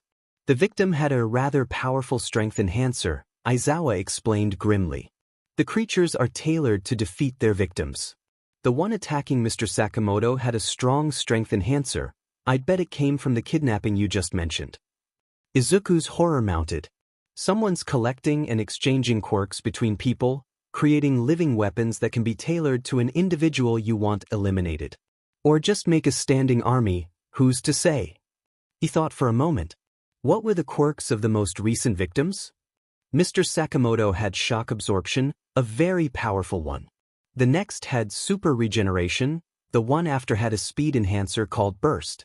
The next was a pain dampener, and the one just before Sakamoto had a similar quirk called impact recoil, Izawa listed angrily. They've made specialist creatures for kidnapping victims. Now they're creating living sandbags that can fight back, Izuku murmured. Their next target will be stronger than a civilian. Much stronger. I thought the same thing, Izawa confirmed. They're going to start going after heroes. Where better to acquire strong quirks than from those who use them? Izuku. Mr. Izawa. Nijire called. Izuku's expression immediately brightened as he turned to his friends. Hey guys, he said. Are you excited for your first training camp? Mirio asked, arms swinging energetically as he strode forward. Of course. Izuku replied. Are you all right, Izuku? Nijire asked, picking up on his earlier mood. I'm fine. Something happened with the case during my work study, and it's worrying. I'll be okay though, he reassured her. The group was soon joined by the rest of Class 2A. A girl with close-cropped pink hair approached him and shook his hand. You must be Midoriya. I'm Misa, the class president of Class 2A. If you need anything, don't hesitate to come to me. You might be an unofficial member, but that's more than enough in our eyes. Izuku shook several students' hands, most of whom congratulated him on his performance during the exam. Class 2A's homeroom teacher ushered them all onto the bus. The four friends sat near the front of the coach, with Mirio and Tamaki in front of Izuku and Nijire. Mirio had brought a handheld console with multiple wireless controllers, which Izuku suspended in the air by embedding it in a small shield and floating it slightly. They played Superhero Fighters, a game they often enjoyed during their spare time. Izuku was banned from using All Might, who was the most powerful character in the game. Nijire mained Ryukyu, Tamaki normally played Fatgum, Mirio switched between Edge Shot and Best Jeanist, and Izuku mained Gang Orca, who had a similar moveset to All Might. They played for a few hours, with Tamaki dominating them with Fatgum's impressive defense. Izuku managed to win a few matches with Gang Orca's high attack, and Nijire won some with Ryukyu's versatility. Edge Shot's maneuverability gave Mirio a single victory before he switched to Best Jeanist and struggled. Once they put the game away, Izuku scrolled through some hero forums on his phone, focusing on the 18 villains All Might had captured trying to rob a bank that morning in Tokyo. A weight settled onto Izuku's shoulder an hour later, pulling his attention away from an old All Might video he was watching on repeat. Nijire had fallen asleep and was slumped against him. There was a quiet click, and Izuku's face turned bright red. Delete that, he hissed at Mirio, who was peeking over the back of his chair, phone in hand. But you look so comfy snuggled up together like that. Mirio teased. I will make you regret it, Izuku threatened. That's a new one, broccoli boy. Mirio chortled quietly. Izuku spent the rest of the trip on edge as Nijire snuggled closer to him and Mirio turned every so often to snicker. At long last, the bus stopped on a rocky clifftop overlooking a forest, with a mountain rising in the distance. Mirio wiggled his eyebrows at Izuku and hopped off the bus, Tamaki following behind. Izuku tapped the top of Nijire's head where she was nuzzled into his shoulder, her arms wrapped around his. Nijire, W're here. The girl grumbled, lifting her head and staring sleepily into his eyes. Where are we? She asked. Rest stop, he replied. Nijire untangled herself from Izuku and stretched her arms above her head, groaning quietly. Let's go then, she said, her usual bouncy energy returning as she jumped out of her chair and got off the bus. Izuku followed her, rejoining the other two boys who were standing near the cliff edge. Mirio grinned at him and received a playful punch to his side for his troubles. Did something happen after I fell asleep? Nijire asked. No, Izuku replied quickly. Yes. Mirio chimed in. Nijire tilted her head in confusion at Izuku's red face and Mirio's grin. All right everyone, you know the drill, Class 2A's homeroom teacher announced. The pussycats are at the lodge, Pixie Bob is already in position. Get going. Izuku watched in shock as the class threw themselves off the cliff. Come on Izuku. Mirio yelled, diving off the edge. We've got to get to the base of the mountain by lunch. Tamaki followed after Mirio, while Nijire hopped off the edge and floated down a moment later. Trusting his friends, Izuku dove off the edge, a cigarette already between his teeth, the lighter protected from the wind by his cupped hands. A series of smoke bombs redirected his momentum, allowing Izuku to drop to the ground safely. The class was already charging into the trees. Nijire landed beside him, while Tamaki lowered himself from where he'd grabbed onto the cliff face. Mirio ejected himself from the ground in nothing but a pair of boxers, his uniform a crumpled pile a few meters away. There's an army of earth beasts and other traps between us and the mountain, Mirio explained. The challenge we were given in our first year was to get there by lunchtime. Of course, nobody managed it. This year though, we have the advantage. You've perfected your quirk control, so you can just ping-pong yourself to the end. Nijire and Tamaki can fly, and I can propel myself in pseudo-flight with smoke bombs, Izuku said. Mirio grinned. Exactly.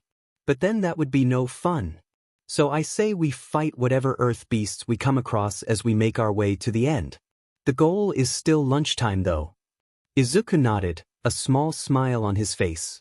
Alright, may the best hero win. The four of them sprinted into the trees. Nijire propelled herself along with low power blasts, weaving through the trees with ease. Mirio ran through anything and everything that got in his way, including the giant earth monsters. Tamaki used his quirk to half-run, half-fly through the trees. Izuku struggled at first. Smoke bombs weren't designed to maneuver in confined spaces like dense forests.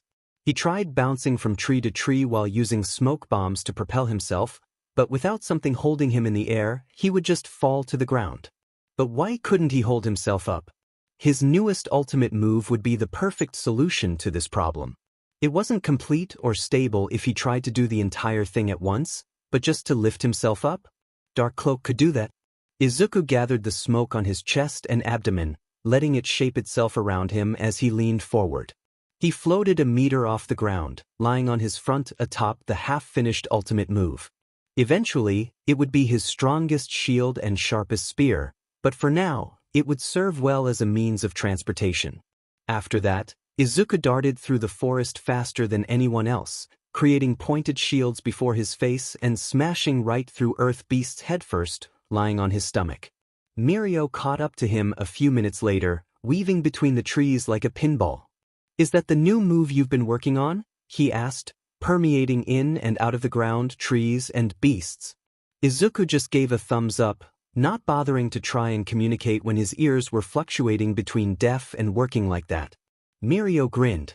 Sick? Looks like Voldemort from the last film. Izuku looked down at himself. He actually did look a bit like an operating character from those old movies Mirio made them all watch a while ago. They smashed through another earth beast together and were soon joined by Nijire and Tamaki. Tamaki needed a minute to get the hang of running around a forest in this form. Nijire said, "Whoa, Izuku! You look so cool." Izuku blushed, pulling the smoke up slightly to hide his face. "Thanks," he mumbled. Soon enough, only Izuku's bright green eyes could be seen in the smoke, almost glowing in the dark fog, tearing its way through earth beasts and maneuvering perfectly around trees. The group of four tore their way through the forest, not letting any earth beasts they encountered survive for long. They made it to the lodge at 1:45, somewhat dirty from all the earth flying everywhere but only a little out of breath. Dark Cloak was difficult to maintain, but not as bad as creating shields used to be. Nijire had an incredible amount of stamina and had used very little power to zoom between the trees. Mirio's quirk wasn't tiring to use. He was only out of breath because he'd insisted on running the last few hundred meters. Tamaki was the most exhausted, but thanks to the training they'd all gone through, he wasn't as drained as expected. Mandalay and Ragdoll of the Wild Pussycats were waiting for them when they stepped out of the trees. Mr. Aizawa was leaning against the wall of the main building, a smirk on his face. "Are we on time for lunch?" Mirio asked, putting on his uniform that Tamaki had carried for him. The summer training camp was intense, focused on a week of quirk training tailored to each student's needs. Tamaki had to eat and manifest as many foods as he could almost continuously, pushing himself to the limit. Mirio was improving his lung capacity and fine control over his quirk, learning to permeate specific body parts while holding his breath longer. Nijire was engaged in intense stamina training, running around the camp until she dropped, then getting back up to continue. Izuku's training focused on technique. He could control a significant amount of smoke but needed to fine-tune his abilities to manipulate it in various ways. He also worked on perfecting Dark Cloak, which his control training was helping him with. After 3 days of rigorous training, Aizawa challenged Izuku directly. His concentration broke, causing the smoky shapes he was managing to become wispy and unformed, resulting in a bruise for his troubles. You need to work on maintaining total control over your quirk in a fight. I'm going to push you to your physical limits while you push your quirk past its own. We won't stop until you get it right, Aizawa said. They then sparred without quirks, engaging in hand-to-hand combat for hours. Izuku maintained 20 individual 3D shapes, keeping their defined edges and solidifying them repeatedly without dropping any. On the last day of camp, each student was given a task. Nijire needed to execute 10 full-power attacks consecutively and managed 13 before feeling weak. Tamaki had to manifest 5 different foods at once to navigate an obstacle course, achieving 6 in under a minute. Mirio improved his ability to use his quirk effectively, holding his breath for a full minute before nearly passing out. Izuku needed to construct a life-sized replica of Aizawa in detail, even giving the smoky clone individual eyelashes. He realized that most objects could be created by combining and resizing the basic shapes he had instead, making the smoke construction come easily to him. His friends applauded his creation, recognizing it as another milestone in his development. Aizawa raised an eyebrow at the detailed replica, noting the color matching his own and the wispy capture weapon. It was clear that it was made of smoke, but it was well crafted nonetheless.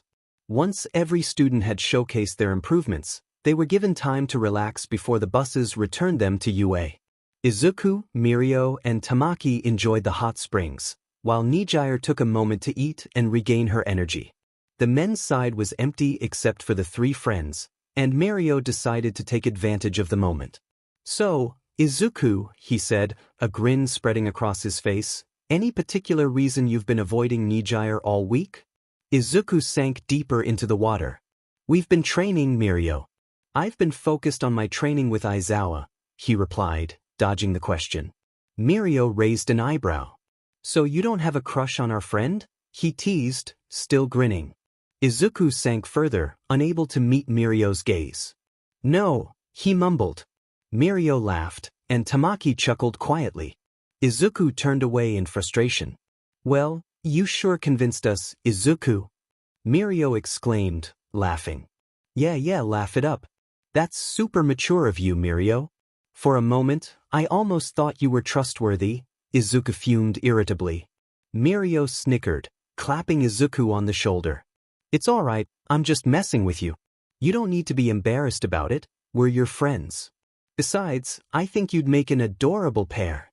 Right, Tamaki? He asked. The normally timid boy nodded slowly, a small smile on his face. Izuku sighed, while Mirio continued to shake him playfully. See?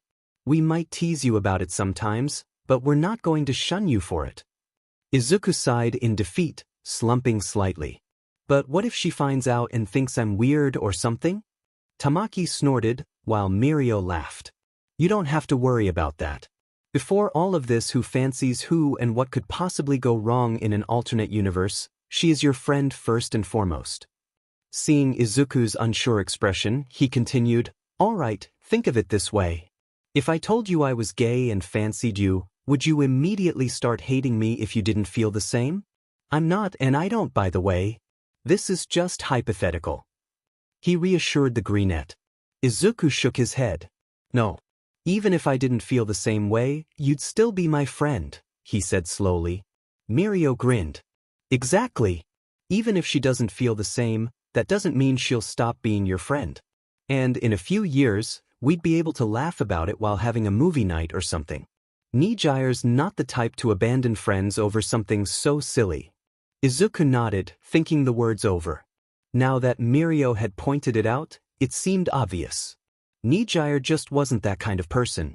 I think you should tell her, Mirio spoke up. What? No. Izuku spluttered. That is a bad idea, the worst I've ever heard, and I've done some pretty stupid things in my life. Mirio shrugged. That's just what I think. You don't have to do it, but I believe it would be best if you did. The trio remained silent for the rest of their time in the springs, Mirio shooting Izuku meaningful glances now and again, which were pointedly ignored. Eventually, they packed the few things they'd brought with them and met up with Nijire for dinner before the bus ride home.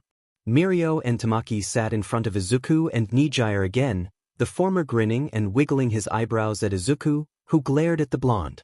Most people fell asleep within the first hour. Nijire slumped into him again on the second, and Izuku conked out on the third, despite his embarrassment at the hands of Mirio. Izuku woke up with his vision filled with blue. He blinked groggily, hoping that would clear his vision up. Now he could see individual strands, so obviously this wasn't his eyes finally giving out. It was a head of hair. It was a nice shade of blue, his favorite actually. When did blue become Izuku's favorite color? He couldn't tell you. It just sort of did. Izuku's entire right side was warm. There was something resting on his shoulder and wrapped around his right arm. Whatever he was leaning on was quite comfortable. Izuku's groggy brain struggled to pick up where he had been before he fell asleep. Training camp? No, they'd left on the bus after dinner. Izuku sighed, turning slightly and coming face to face with Mirio over the blue thing, who was wiggling his eyebrows. Izuku found that mildly irritating for some reason. What? He croaked. Comfy there, Izuku? We're back at you, so wake Nijire up, will you? Bugger. It took Inko a day to figure it out. Who is it? She asked at dinner. Who's what, Mum? Izuku replied. The girl. Or boy. She said. Izuku almost spat out his katsudan. What? Why do you think that I? Inko giggled quietly. Sweetie, it's written all over your face. And I'm your mother, I can tell these things. So who is it? I already get teased enough by Mirio. Even Tamaki chips in occasionally. I don't need someone else embarrassing me about it, he grumbled childishly, picking at his dinner. So Nijire isn't in on the secret? Inko asked, a smile spreading across her face. Izuku froze, and Inko's smile grew wider.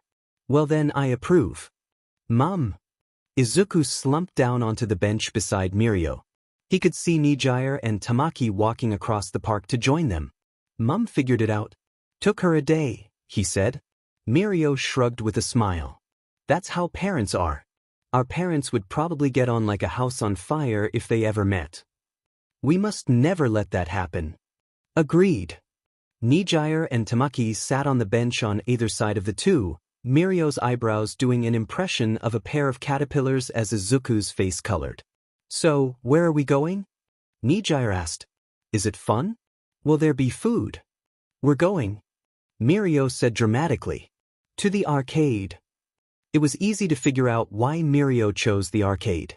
Quite a few of the games were older versions of the fighting games they played on Mirio's console. Of course, All Might had always been incredibly overpowered, so Izuku was banned from using him in any of the games there too. They got lunch afterward and spent some time just wandering around Mizudafu.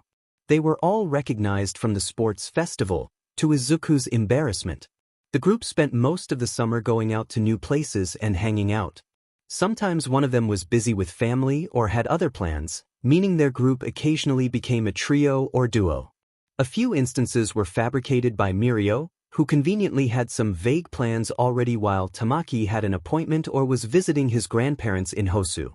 Consequently, Izuku and Nijire were left on their own at some point every week to hang out together. They had fun, but Izuku was a nervous wreck most of the time. Until the day before school resumed, when Mirio set up a final pseudo-date. Mirio entered the almost deserted park, immediately spotting his friend's bushy green hair resting on a picnic table.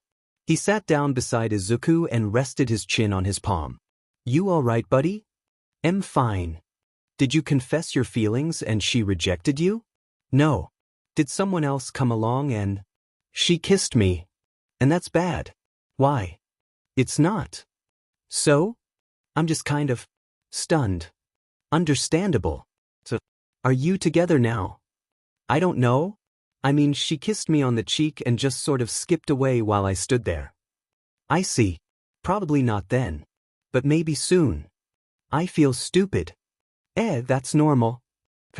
I still feel stupid though. They sat in silence for a few minutes. Are you gonna go home anytime soon? Probably not. Although I should. Yeah. Do you want to come over and play Smash Heroes? Sure. Come on then. They played for a few hours in duo campaign mode, Izuku demolishing the opposition with all might. After defeating the final boss, Izuku just sat and stared at the screen for a few seconds. It's just hit me. Are you going to go up onto the roof and scream in joy? No.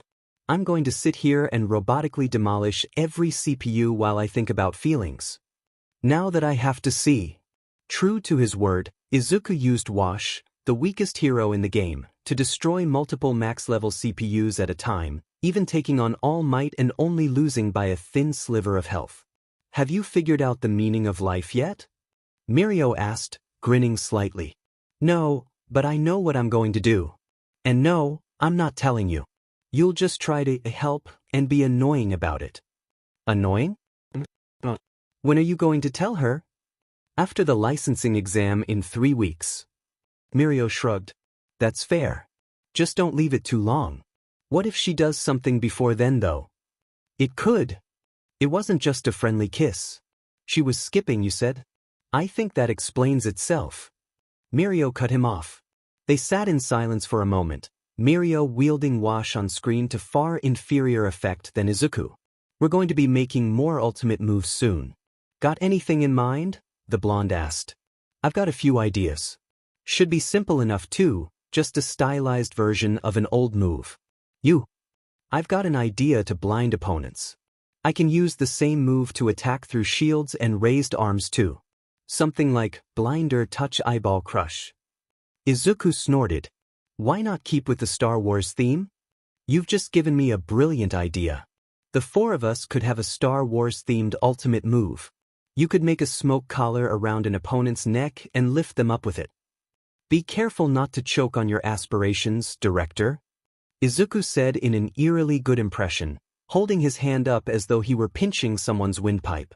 The duo cackled and continued making silly impressions of various characters until late into the evening.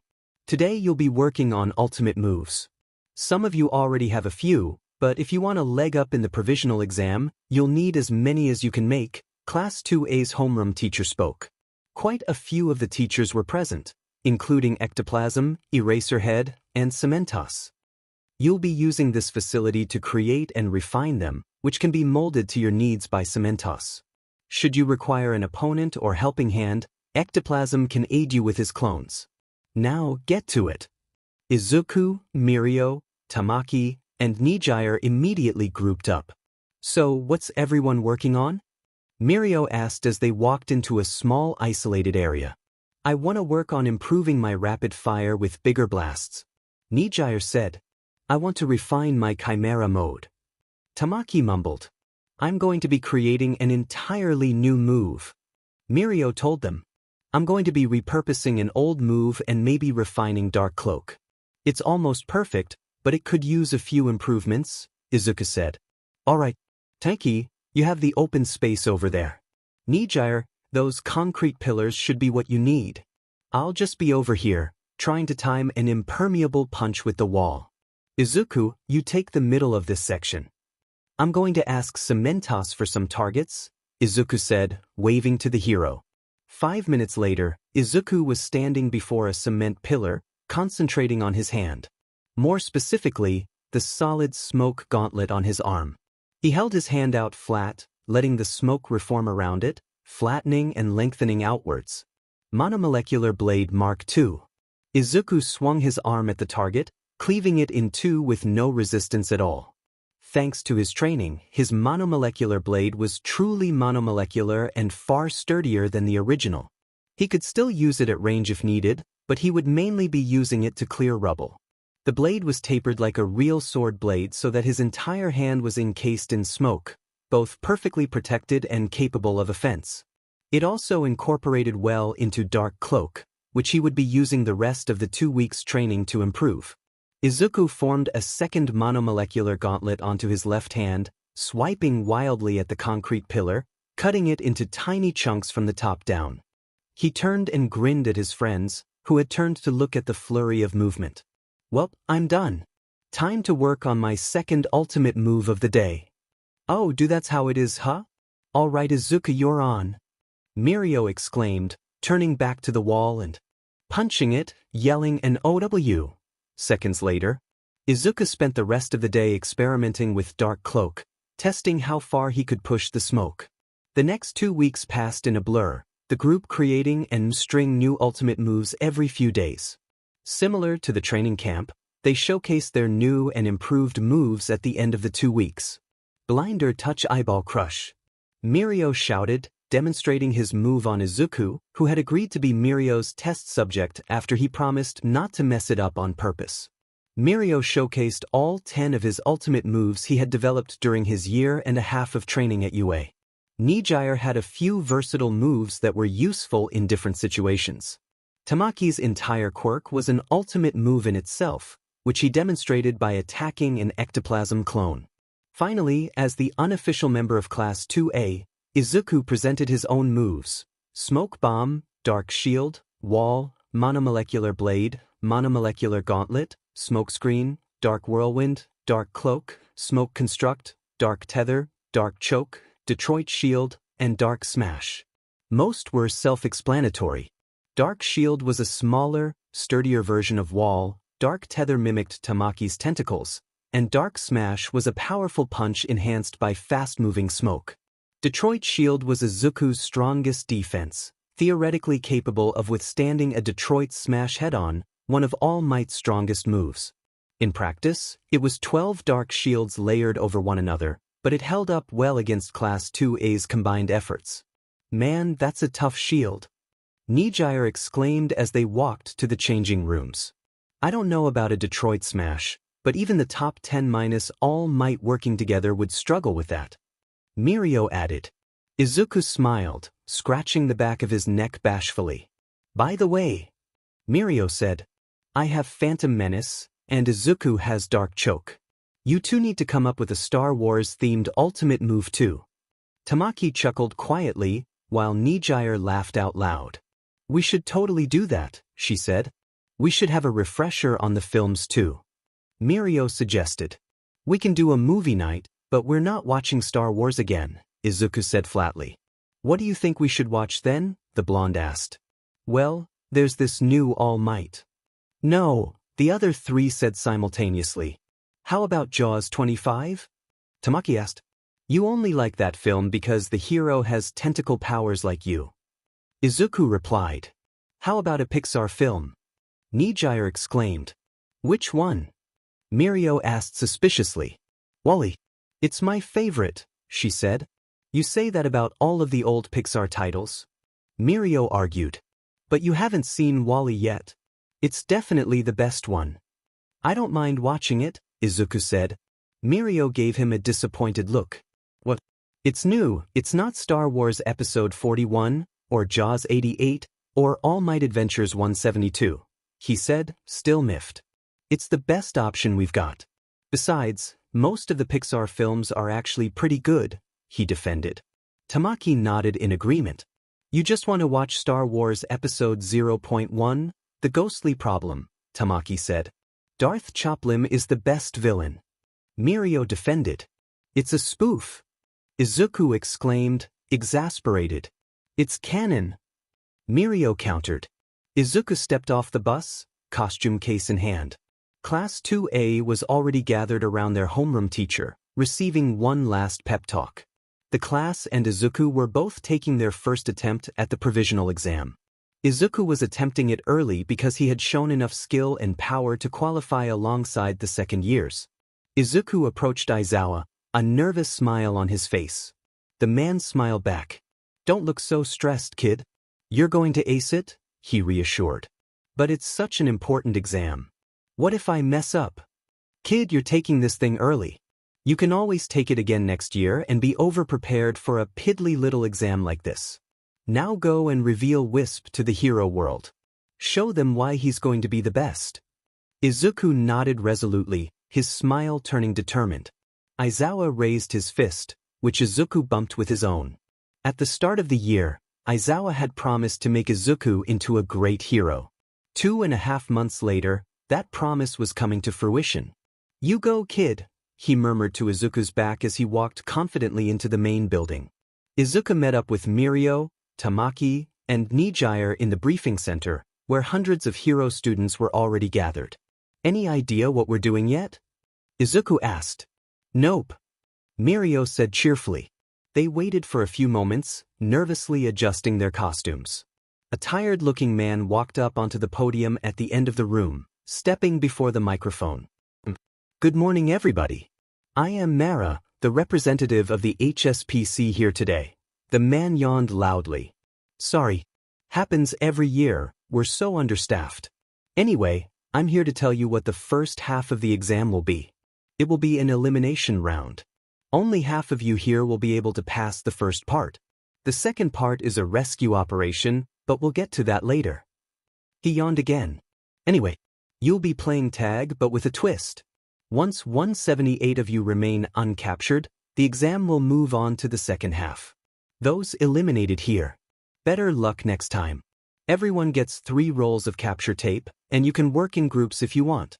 Remember, no hurting your opponents too badly. You could just hide for the duration of the exam, but it may impact your final score. Once everyone has their capture tape, you have 5 minutes to position yourselves wherever you like in the stadium, except for the stands and inside the building." The group collected their capture tape and waited for the prep time to start. To their surprise, the walls and ceiling began to shift, revealing an arena similar to the USJ, with various combat zones. A buzzer sounded, and a countdown appeared on the screen above Mara. "Go," he said sleepily. Mirio tossed his capture tape to Izuku and sank into the ground, pointing to the mountain zone. Tamaki manifested wings and launched himself into the air, heading toward the mountains while tucking the tape into one of his pockets. Nijire burst into the sky with a bright explosion of spiraling light, a new move she had created to propel herself quickly. Izuku exhaled a breath of smoke, the cigarette in his mouth pushed aside as he used Dark Cloak, catching up to Nijire and Tamaki and reaching the top of the mountain just as Mirio emerged from the ground. The 4 of them huddled together. "Alright, so we've got 12 reels of capture tape between us and 335 people to contend with," Mirio started. "I might be able to capture people with smoke." He didn't specifically say we needed to use capture tape, just that we were given it. "Alright, I can't take capture tape with me when I permeate, so Tamaki, you take mine. Plan 3F, I'll be the distraction, Tamaki, you capture. Nijire, defend against attacks and throw a few of your own. We're not allowed to hurt the other students too badly, so just be intimidating. Izuku, try out the smoke capture idea. If it works, give Nijire your capture tape and join Tamaki in the capture team. I want you taking point because they can't hurt you through your smoke like they can Tamaki." The 3 nodded along with their de facto leader, Tamaki taking the capture tape and demanifesting his wings, running across the rocky outcrop toward the only path up the mountain. Nijire hovered just behind him, scanning the mountain for other groups before the buzzer went into the floor, presumably to lead other teams to them. The buzzer rang out, and the game of tag began. Aizawa watched with pride as his star student excelled in the competition. He saw Izuku weave between enemies, unseen within the storm of smoke and shields as he wrapped them up in dark tether and disqualified them one by one. Honestly, that kid could probably take on All Might and make an impact at this point. After another month, who knows? The current number 1 had better be prepared to defend his title from a 15-year-old. Aizawa chuckled when Izuku backflipped over a student wielding an ice quirk and wrapped a dark tether around his waist. The student looked confused when his hero name was disqualified with an announcement. Aizawa continued to smile to himself, causing Miss Joke, seated beside him, to look at him with concern. She had stopped talking a few minutes ago when he began to laugh quietly, now staring at him in horror, wondering if something terrible had happened. "You're laughing. Why are you laughing? What did you do? Who's dead? Oh my God, did you actually kill All Might? I thought you were joking." Aizawa simply pointed down at the swirling mass of smoke. They could just about make out Izuku standing in the eye of the storm, eliminating multiple students simultaneously. He raised his smoky hands into the air, the storm expanding and engulfing even more students. He was also laughing maniacally, his smile reminiscent of a certain underground hero. "That," he said proudly, "is my kid."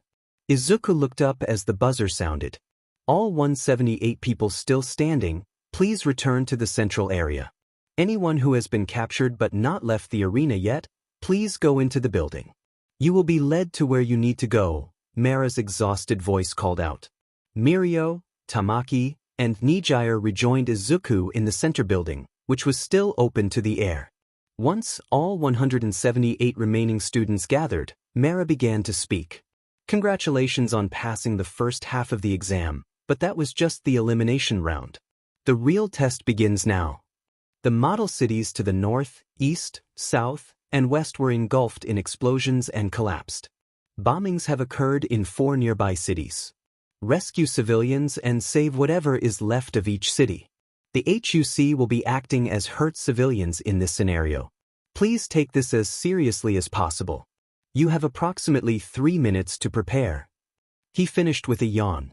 Mirio was the de facto leader during evasion and infiltration scenarios.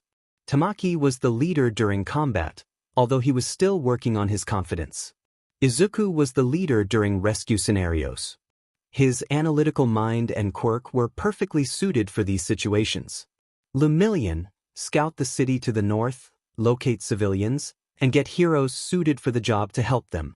Sun Eater, go east, lift rubble, support the buildings still standing, and carry civilians to the gathering point. Nijire-chan, go west. Scout above the city, look for precarious areas, and provide your perspective. I'll take the south. If anyone needs help, send it through the comms.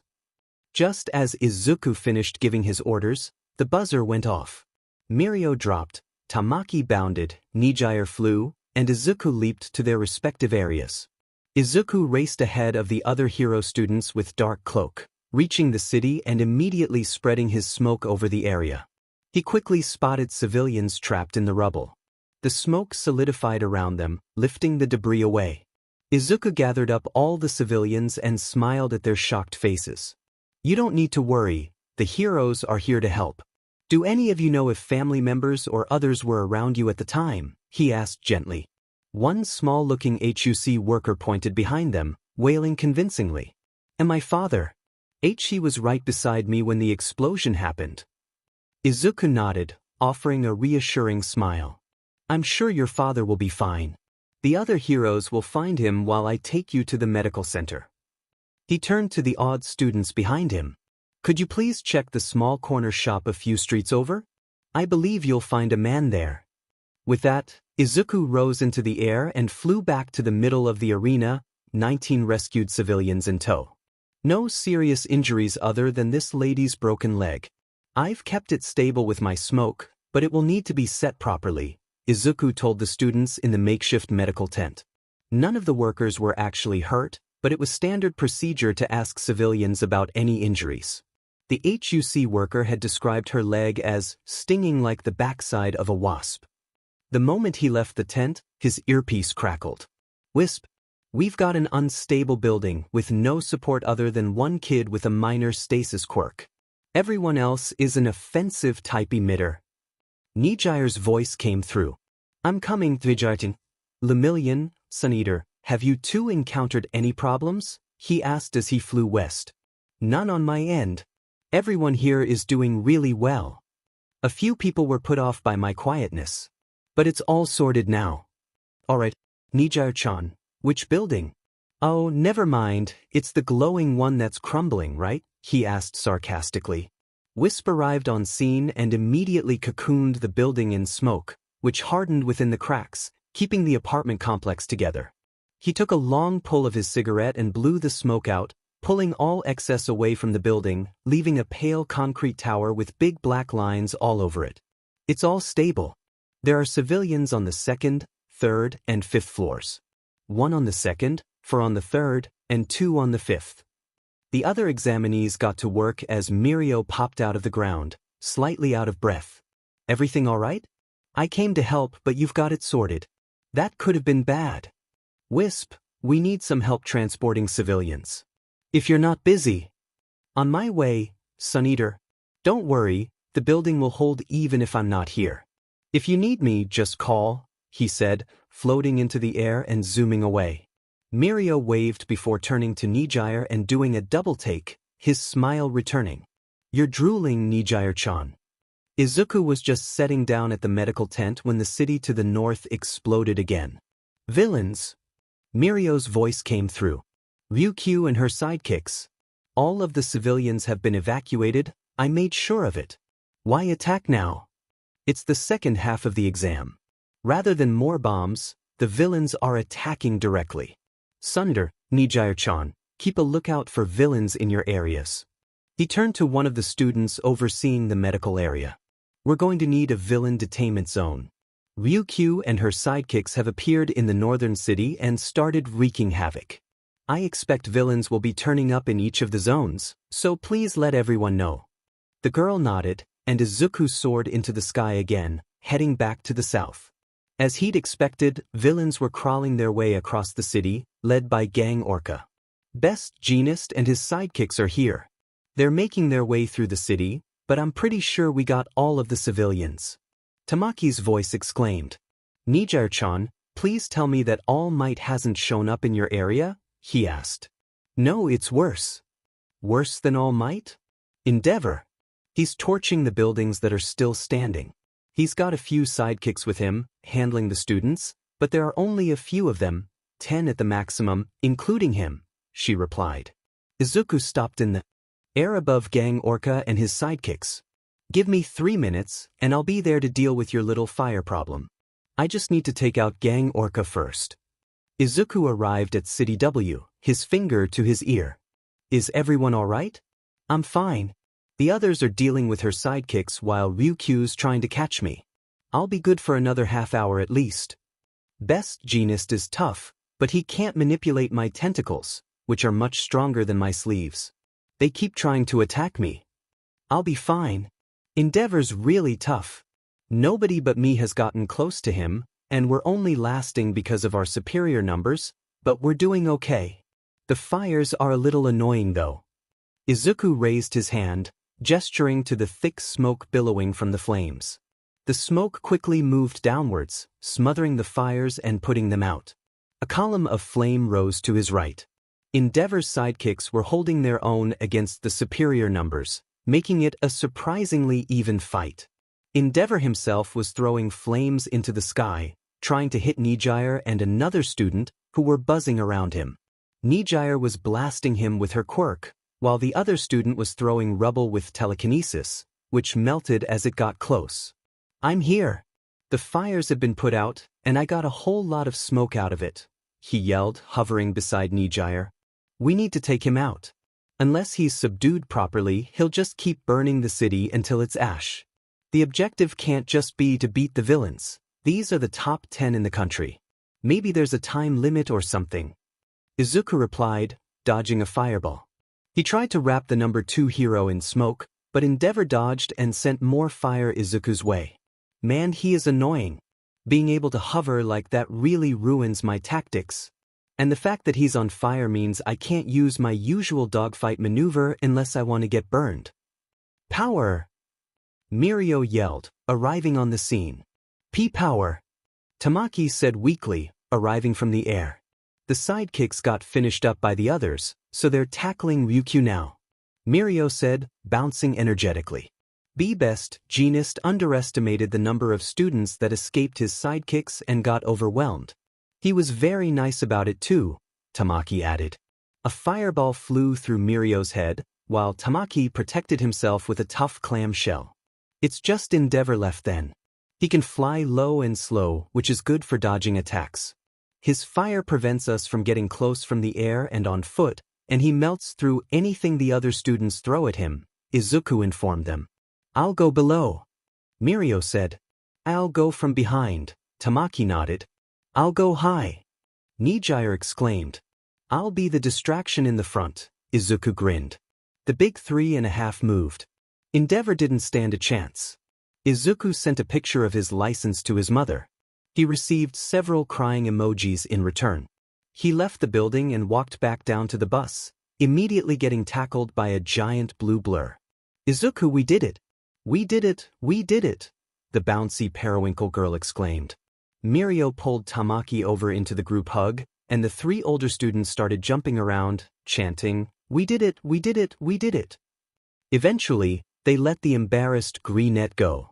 Aizawa ruffled his hair as he passed, giving him a small grin. Everyone piled onto the bus, chattering excitedly as they drove back to U. Every second year had gotten their licenses this year, to their elation. Nijaya rambled from her seat beside Izuku about all the things she could do now that she could legally use her quirk to help others in public while he listened fondly. The bus quickly reached the UA main campus, letting all the students, no heroes, pile off the bus. It may only be provisional, but they were heroes now. Principal Nizu, thank you for meeting me on such short notice. Not at all. How could I refuse such an interesting request? The number 1 hero wanting to teach at a school? Most would be surprised, but as I am one of the few in the know, my time is running short. I must search for a successor before one for all dies within me. You wish to pass it on to one of the students. An excellent idea. UA is the perfect environment to train the fledgling symbol of peace. Did you have anyone in mind already? Not as of yet. I would be happy to start with your recommendation, however. Nizu smiled, turning to his laptop and typing a few keys. The 3rd years are out of the equation. They're strong, but are months away from graduating. Not nearly enough time to train an entirely new power.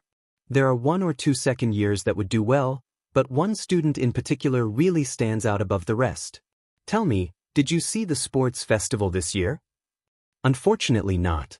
I was busy with a bank robbery. By the time it had finished, the festival was over. Who is it you have in mind? The 1st year, Izuku Midoriya. He's only been with us for a few months, but he has already surpassed the 2nd years who see him as their equal, and possibly a few 3rd years also. All Might leaned back in his chair thoughtfully. Powerful quirk? He asked. Nizu's smile widened as he tapped a few keys on his computer. Actually, Yagi, he has quite a weak quirk. The 2nd year I wanted to recommend also has an exceptionally weak quirk. Mr. Midoriya has smoke control, while Mr. Togata has permeation. Vikao? Just from the descriptions, they seem useful for hero work. Nizu turned the screen to face All Might. On it were 2 windows. One showed a small, green-haired child with a fist-sized ball of smoke hovering above his open palm. The smoke occasionally moved from hand to hand, but little else. The other showed a small blonde boy phasing through the floor and popping back out again, struggling to maintain control. Mr. Midoriya was expected to gain a larger controllable area, but only about twice as much as what was currently visible. Mr. Togata was thought to struggle with fully controlling his unstable quirk. Nizu explained this while All Might observed the boys trying to use their quirks on screen. What level are they at now? All Might inquired. They're both at the top of the 2nd years, despite one being a 1st year and the other having struggled in his own 1st year. Here, press the right arrow key. All Might complied, and a new pair of videos appeared on the screen, prompting an impressed reaction from him. The first video featured the blonde boy, now a teenager, in a bright, colorful costume, facing off against several similarly costumed adults. All 20 opponents were taken down in seconds, and All Might could barely keep up with the boy's rapid movements. Power! Togata shouted, striking a pose. The next video was even more remarkable. It showcased the green-haired boy, now older and in a dark hero costume, surrounded by a vortex of smoke, hovering several meters above Gang Orca and an army of his sidekicks. All Might watched in awe as the sidekicks were eliminated instantly, leaving the boy to face off against a top 10 pro in a one-on-one confrontation. The clip ended there. Those videos were both from the licensing exam yesterday. Mr. Togata took down several of Ryukyu's sidekicks alone and distracted her until the heavier-hitting trainee students could arrive. Mr. Midoriya took down Gang Orca and all of his sidekicks almost instantaneously. After those events, They teamed up with Miss Hadu and Mr. Amajiki to take down Endeavor 4-on-1. What? All Might exclaimed, shocked. The big 3.5, Mr. Midoriya, Togata, Amajiki, and Miss Hadu's group, took down Endeavor, the number 2 hero, in under 5 minutes after defeating Gang Orca and assisting with Ryukyu's defeat. Endeavor was assigned to Miss Hadu's area, and while she needed some help from her friends, I'm sure she would have fared better against any other member of the top 10, excluding you. Mr. Togata too. And Mr. Midoriya is the half, because he's a first year. What are they like? Personality-wise? What are their goals? You'll have to ask them that yourself tomorrow. Right now, I'm pretty sure Mr. Midoriya has finally worked up the courage to ask Miss Hadu on a date, and their friends are following them around town, using their new provisional licenses effectively. I'll be here tomorrow as Toshinori Yagi, a talent scout for All Might's agency.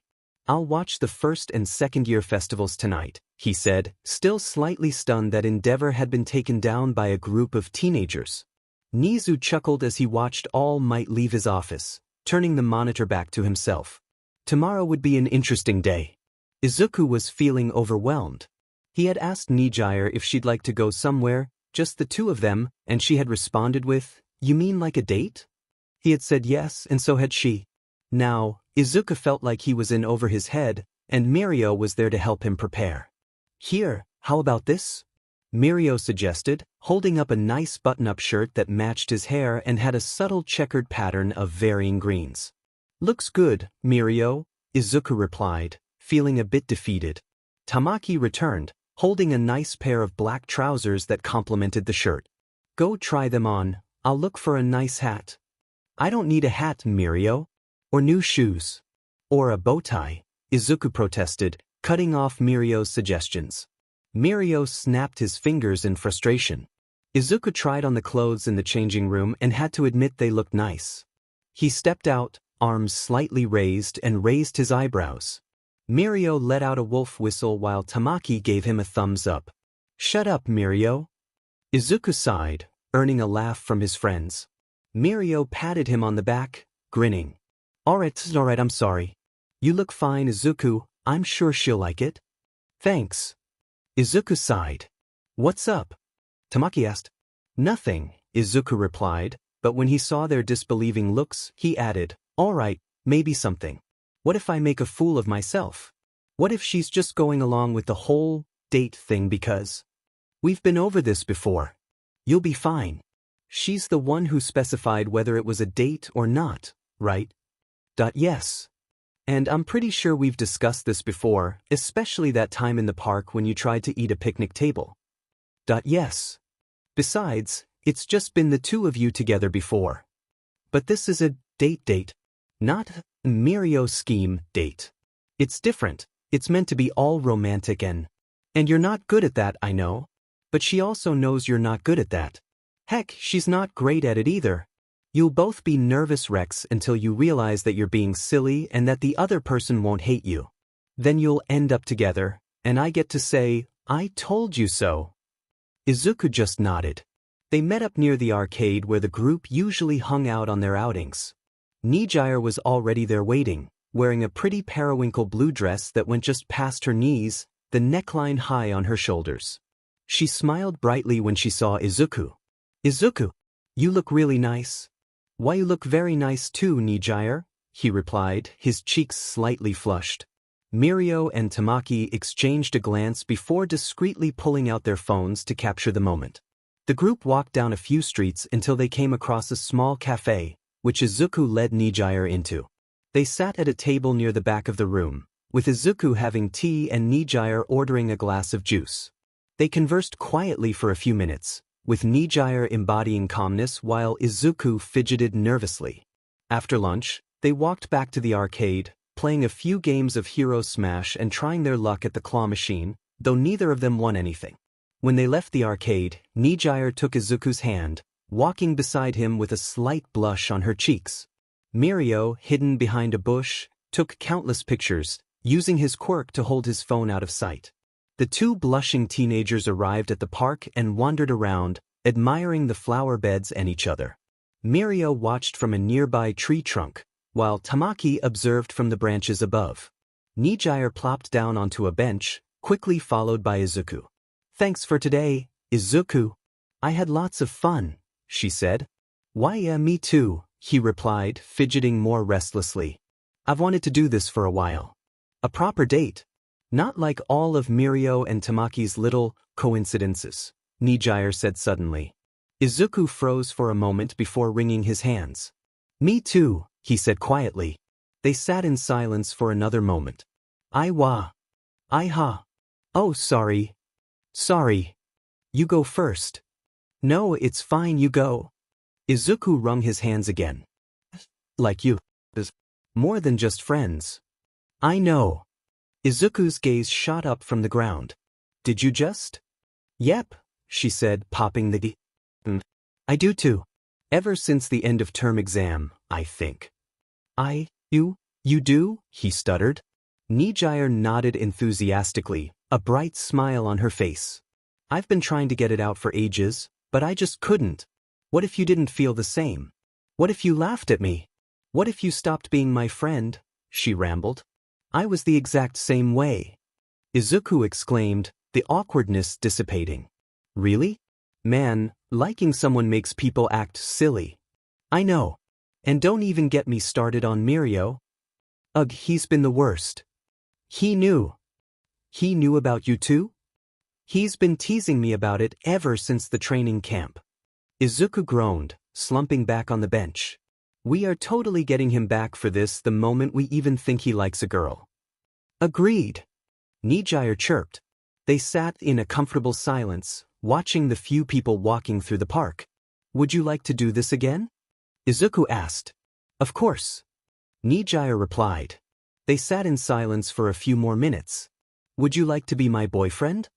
Nijire asked, a blush spreading across her cheeks. "Yes. I'd like that a lot," he said, smiling. Izuku smiled at Aizawa as the man entered the classroom. "Hey kid. No homeroom today, you're wanted in the empty lounge on the second floor. You and Togata are meeting someone for a big opportunity, according to the principal." Izuku nodded, standing from his desk. "Thank you, sir," he said, stepping out of the classroom. He met up with Mirio on the staircase to the second floor. "Hey Izuku. Pretty exciting, huh? I wonder who's meeting us," Mirio said, falling into step with him. "Apparently, the principal set this up. Or at least approved it," Izuku replied. Mirio's eyes lit up with excitement. "By the way, Nijire asked me to. If you try to kiss me, I will knock you out and go to this meeting alone," Izuku said without looking. Mirio chuckled, stopping to knock on the lounge door. "Come in," a voice called. Mirio opened the door, stepping inside, with Izuku following and closing the door behind him. Mirio Togata and Izuku Midoriya, here to meet a mysterious stranger, Mirio announced. A man with a skeletal frame sat at one of the low tables, his blonde hair slicked back, wearing a mismatched yellow pinstripe suit. Izuku nicknamed him Small Might in his head, as he resembled a shrunken version of All Might. "Good morning, thank you for meeting with me. My name is Tashinori Yagi, a talent scout for All Might's agency." Both boys' eyebrows rose in surprise. "All Might is scouting us?" Izuku asked. "I have seen each of your sports festivals this year, as well as a few clips from your licensing exam. I was quite impressed by your performances in both. Even more so when I heard of how much you've been able to tame and improve your quirks. All Might is interested in you both." The teenagers accepted tea from Mr. Yagi, sitting opposite him. "All Might has never done internships before," Izuku said, intrigued. Yagi smiled. "Indeed, however, he has begun to take an interest in teaching recently, in order to pass on his knowledge and experience to the next heroes. We know of your strength in combat, as well as your dedication to heroics. However, what we do not know is what kind of people you are. What kind of heroes you want to be, your goals for the future. That is why I am here." "I see," Mirio exclaimed. "Well, I'll do my best to answer any questions you may have." Izuku nodded. "Me too," he said. Yagi smiled. "All right then. Well, why don't we start with inspirations and goals? Why do you want to be heroes? What is your ultimate goal? Well, my hero name is Lemillion. It's my goal to one day save 1,000,000 people. I can't save them all, but I can save as many as I'm able to. Yagi nodded, a smile on his face. A rather mature and responsible ideal. I've admired All Might ever since I was little, Izuku started. You know that old All Might video? The one where he single-handedly saves 100 people? At Yagi and Mirio's nods, he continued. I probably added half of the views on HeroTube. I watched it so much. All I've ever wanted was to help people, to reassure everyone with just my presence, just like All Might does. Yagi thought for another moment. Are you both aiming for the #1 spot? Both teams shook their heads. I just want to be the best hero I can be. Izuku said. Being high in the rankings usually means you're more popular than efficient. The few cases where that's not true are Endeavor and All Might. Like Mirio, I just want to be the best I can be. Yagi smiled again, leaning forward in his chair. Excellent answers, if a little cynical on your part, Midoriya. He laughed. If you could trade your own powers for another, would you take the trade? For example, Hellflame for permeation, or Fiber and Sar for smoke control. No, both teams answered in unison. I've put a lot of effort into my quirk, and it will serve me well in all kinds of hero work, Mirio said. Even though it was a challenge to train, I've gotten attached to smoke control. Sure, I've fantasized about having All Might levels of super strength. Who hasn't? But it's my quirk, and I'm quite fond of it, Izuku joked. The skeletal man smiled once more. Excellent answers once again. All right, last question. What are your stances on villainous quirks? Things like mind control or quirks that require extreme measures to activate. I mean, a quirk is just a quirk? Nobody can help what they were born with. That's a ridiculous question to ask Izuku. He's got some kind of weird quirk fascination. Mirio stage whispered the last part to Yagi. I do not. Izuku squawked. I just find them fascinating. By extreme measures, you mean blood quirks, right? Have you encountered any? Oh, have you met any mind control users? What were the activation requirements? Mirio gave Yagi a C. Look. The elder blonde seemed a little taken aback by the stream of questions still coming from the brunette's mouth. It was purely hypothetical, young Midoriya. Yagi said placatingly. Izuku sighed, putting his notebook away. Yagi briefly wondered where it had come from and where it went. The man shook his head and cleared his throat. Well then, I suppose I should tell you both the truth. Don't freak out, he said. Freak out? What do you? Mirio trailed off. Izuku just stared at the once skinny man, dumbstruck. All Might was sitting before them. Oh God, they'd just been interviewed by All Might, and he'd told them about the video. Hello, young hero students. As you are now aware, I am All Might. Yagi Tashinori is indeed my true name. Why you came to scout us yourself? All Might? In person? Izuku stuttered. Indeed.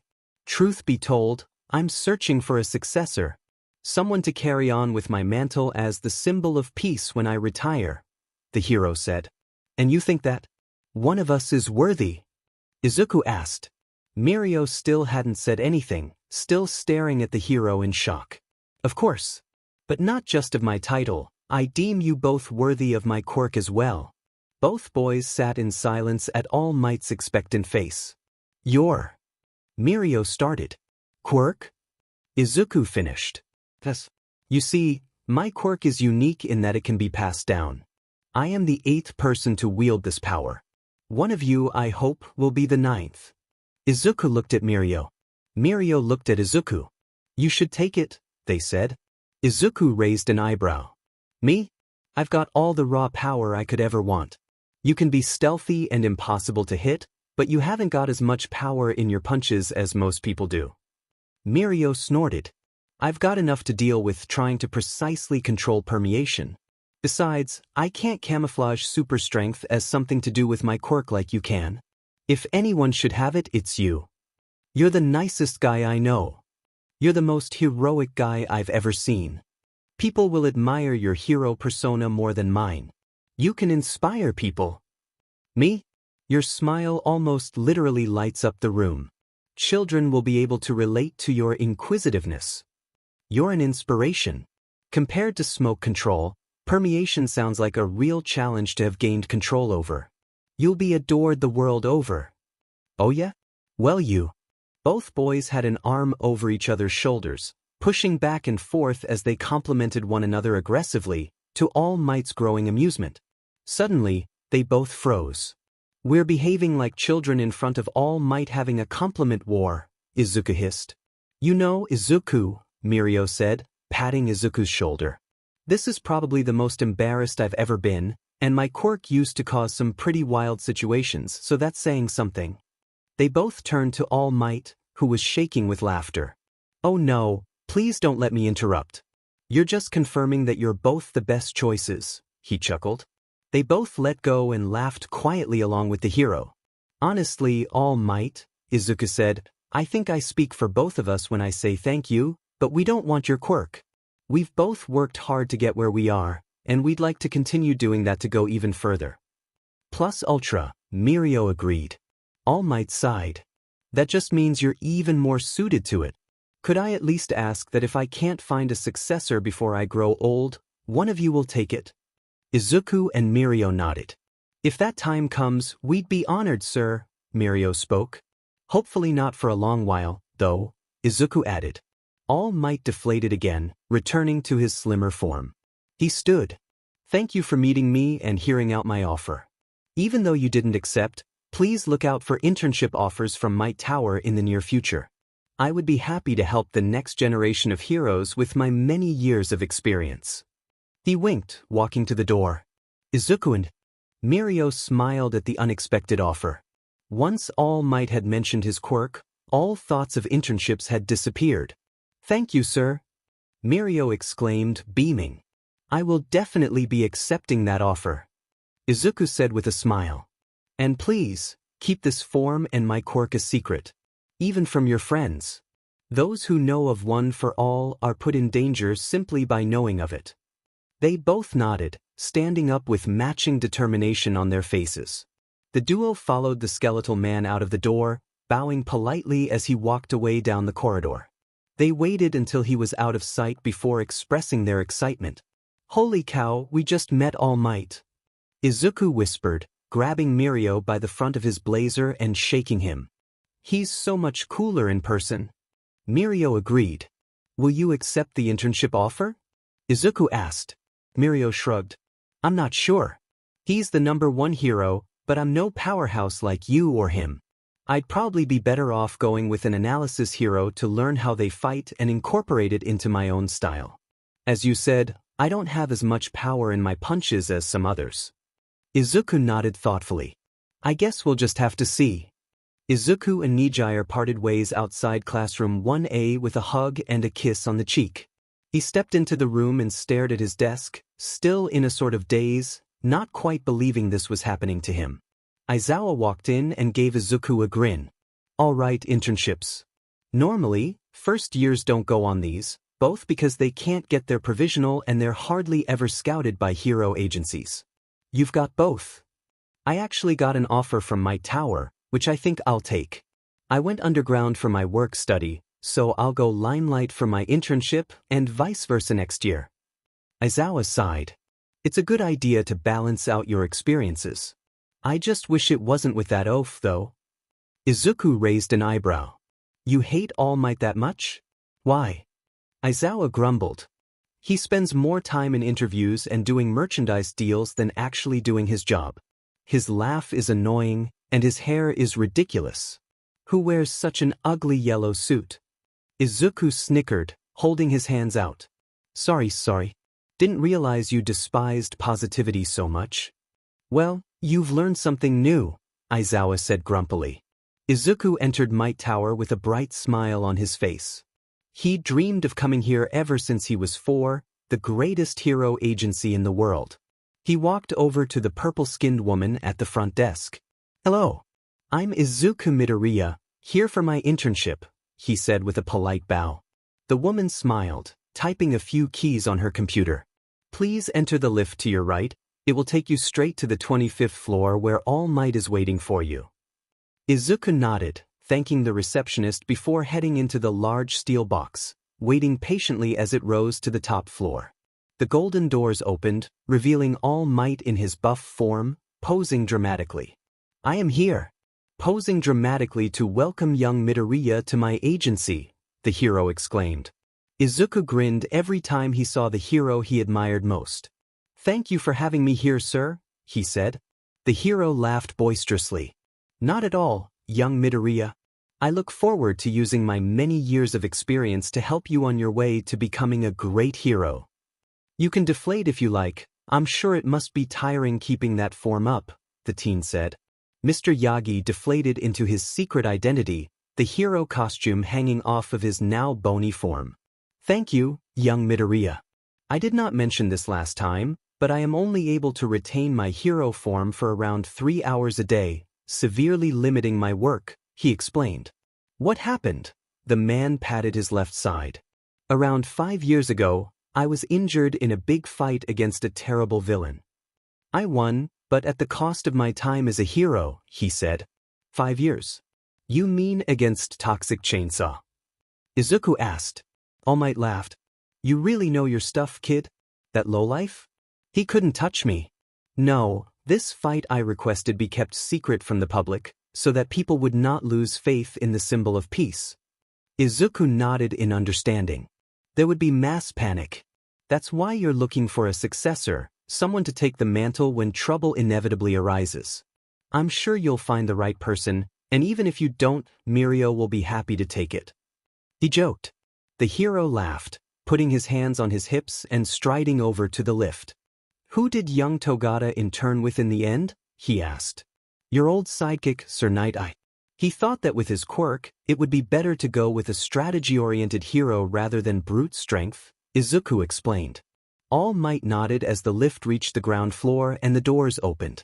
A good choice. Young Togata will benefit well from learning under Night-Eye. Now, I see you have your costume case.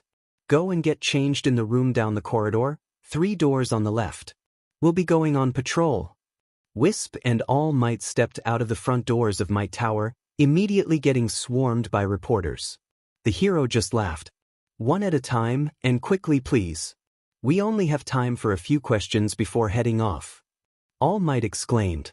All Might, are you finally taking on another sidekick after Sir Night-Eye left to form his own agency? One woman asked. Not at this moment. Young Wisp here is a provisional hero interning under me for the next month to learn all about daylight heroics, he said, clapping his large hand onto Wisp's shoulder. You say he is here to learn about daylight heroics. Does that mean he plans on focusing on the elusive underground? A man asked. I had originally planned to go into underground heroics before I realized my quirk's full potential under my homeroom teacher's tutelage. I want to experience both sides before making a decision, Wisp responded. This is your first intern ever, All Might. What made you decide to offer Wisp a place at your agency? A woman asked. His exemplary performance at both the sports festival and his provisional license exam caught my eye. The inventive ways he utilizes such a simple quirk are awe-inspiring. I have also recently become interested in teaching, to pass down my knowledge and many years of experience. I'm quite an old man, you know, he exclaimed. Wisp, how is it interning under the number 1 hero? Wisp shrugged. It's only my first day here, so I wouldn't know. I'm looking forward to learning from the best there is. I've been an All Might fan ever since I was 4. Speaking of your first day, young Wisp, we should get going for our patrol. All Might interrupted.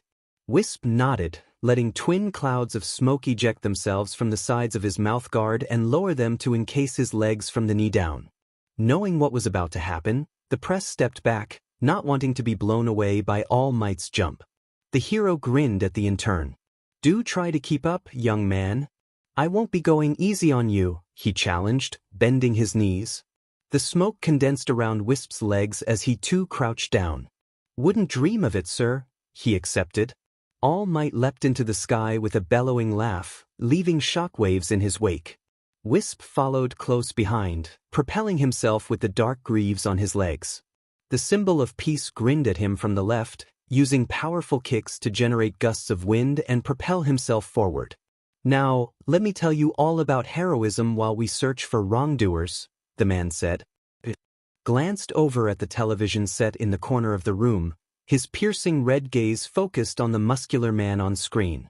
His exemplary performance at both the sports festival and his crimson eyes moved to the teenager on All Might's left, who stood with confidence at the side of the symbol of peace.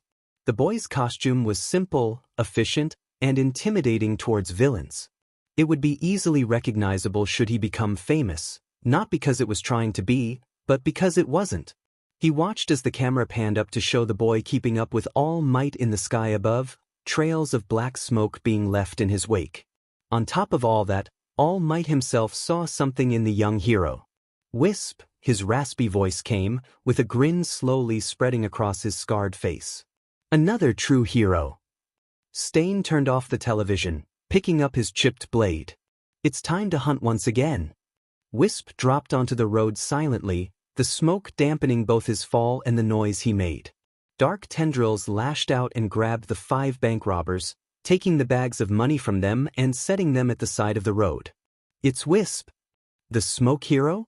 He's so cool." "Din you," one of the villains struggled. Wisp put his finger to his ear. "I have the bank robbers, sir. The police are just arriving now." "Excellent work. Once everything's resolved there, meet me back at my office. I finished up with those hooligans rather quickly," All Might said, the whistling of wind coming through the earpiece. The police took the 5 villains from Wisp, tipping their caps politely as he nodded in return. He waved to the civilians and jumped into the sky, flying towards Might Tower in the distance. Working with All Might for the past month had made Wisp a very popular hero. The hero and in turn often split up mid-flight to handle different incidents, which greatly reduced the strain on All Might's hero form, as he didn't need to rush to resolve every situation in the city. There was already fan-made merchandise being sold online, and he'd seen children playing heroes versus villains with a mouthguard similar to his own in various parks around the city.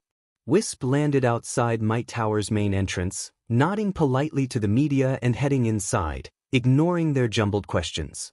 He went up to the top floor and removed his mouthguard, letting it hang around his neck. All Might greeted him in his skinny form, seated behind his large desk. "Young Midoriya, excellent timing." Izuku sat down opposite the hero with a smile. "Mr. Yagi. So, today's the last day of your internship with me until after the school festival, unless you wish to transfer to a different agency?" Izuku shook his head. "I would be honored to return in 3 weeks if you'll still have me," he said. Mr. Yagi laughed. "Of course, my boy. Having you here has been a great help, both to my teaching and my time in my hero form, not to mention the paperwork." They were able to complete all of the paperwork in half the time it normally took Yagi after patrol ended, which the hero was extremely happy about. Even after only a month, he could understand the hero's disdain for paperwork. Yagi and Aizawa weren't fond of it, and now neither was Izuku. "Then I suppose I'll see you in 3 weeks, sir," Izuku said. Yagi smiled, holding out his hand and shaking Izuku's. "I look forward to it. I hope that you and young Togata can share your experiences with the rest of the big 3.5, he said. Izuku groaned. "I'm the half, aren't I?" he asked deadpan. Mr. Yagi just nodded, his grin widening. Izuku stepped off the train and was immediately greeted by a periwinkle missile named Nijire. A blonde figure wasn't far behind, followed closely by Tamaki. "Izuku, how was your internship? You've been on TV all month with All Might. What did you learn? Was he cool? How many villains did you take down?" his girlfriend asked. "Nijire, it was great. I learned a lot about patrols and paperwork. He was extremely cool, and I lost count." Izuku responded. Mirio just patted him on the back with a grin. Well, if it isn't the number 1.5 hero." Mirio joked. "I've heard enough about being a half in one group already. I don't need you spreading that around too." "Too late, that's what the media's calling you," Mirio said delightedly. Izuku glared at Mirio, then noticed what he was wearing, a Wisp t-shirt. He groaned again, slumping into Nijire, who was still hugging him fiercely while Mirio laughed. puffing his chest out with Izuku's masked face printed on it. All the attention. I could never do that, Tamaki said quietly with a shudder. Inko came over from where she'd been watching the four reunite, hugging Izuku once Nijire let him go. Izuku, you're such a cool hero already, she exclaimed. The five of them eventually made their way to the Midoriya apartment, where Inko had made katsudon for everyone. It's the school festival soon, Izuku said after swallowing a bite of his dinner. Got any ideas for what the class should do? I'm entering the beauty pageant, Nijire said. I don't want to do anything. Tamaki whispered. Dunk the hero student. Mirio exclaimed. That'll be therapeutic, Izuku said. Do I have to pay for that or? The teenagers laughed before moving back to the topic. We could do a stage performance? Nijire wondered. Am I going to have to do my own thing since I'm technically part of Class 1A? Izuku asked suddenly. You can ask Eraserhead tomorrow, Mirio told him. Izuku nodded. I'll do that. I'm sure you won't have to do your own thing. You'll probably get to join in with 2A. Nijire said optimistically. Yeah, you've got to do your own thing, Aizawa said. Izuku groaned, sliding a hand down his face. Got any suggestions? He asked hopefully. Aizawa shrugged, slurping on a jelly packet. Haunted house, he suggested. Izuku thought for a minute. That's not a bad idea, he murmured. Izuku spent the next week using his quirk to create a haunted house made entirely of thick smoke. The walls were black, the ghosts were white, the creatures were gray, and the zombies were green splattered in red.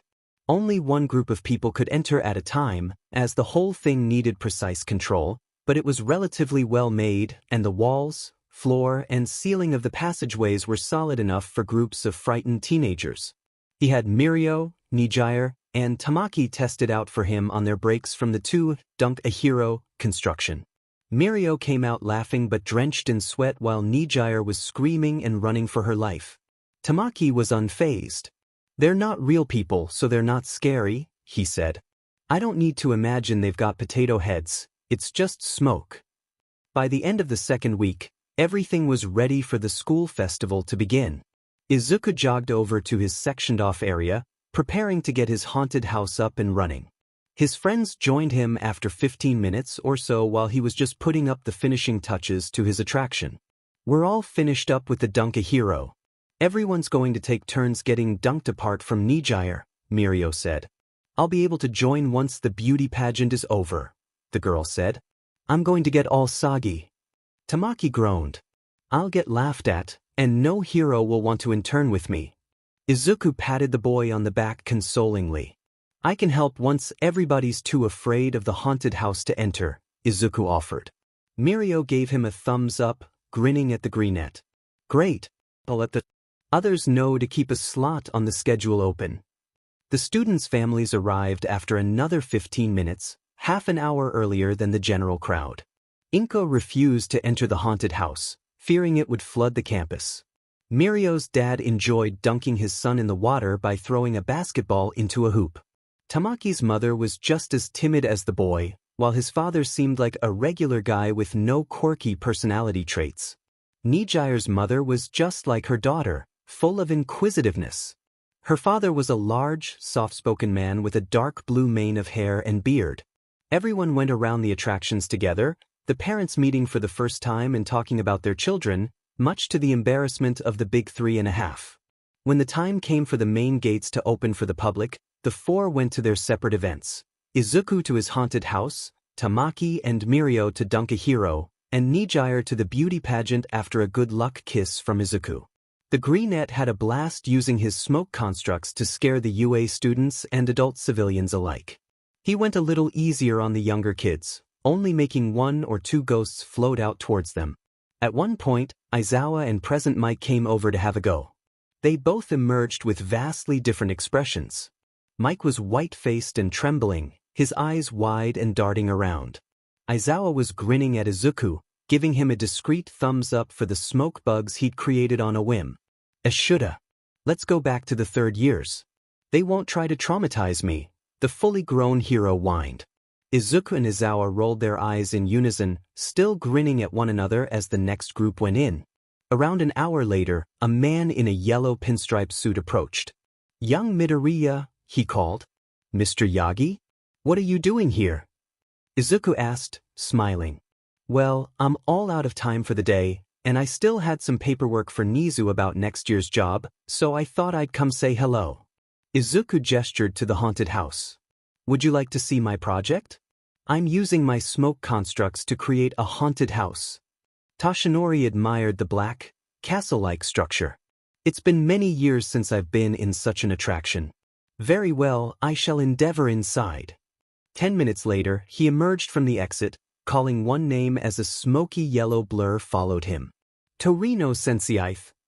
Aizawa was a very useful source of All Might information, especially on an elderly hero called Gran Torino who absolutely terrified the symbol of peace.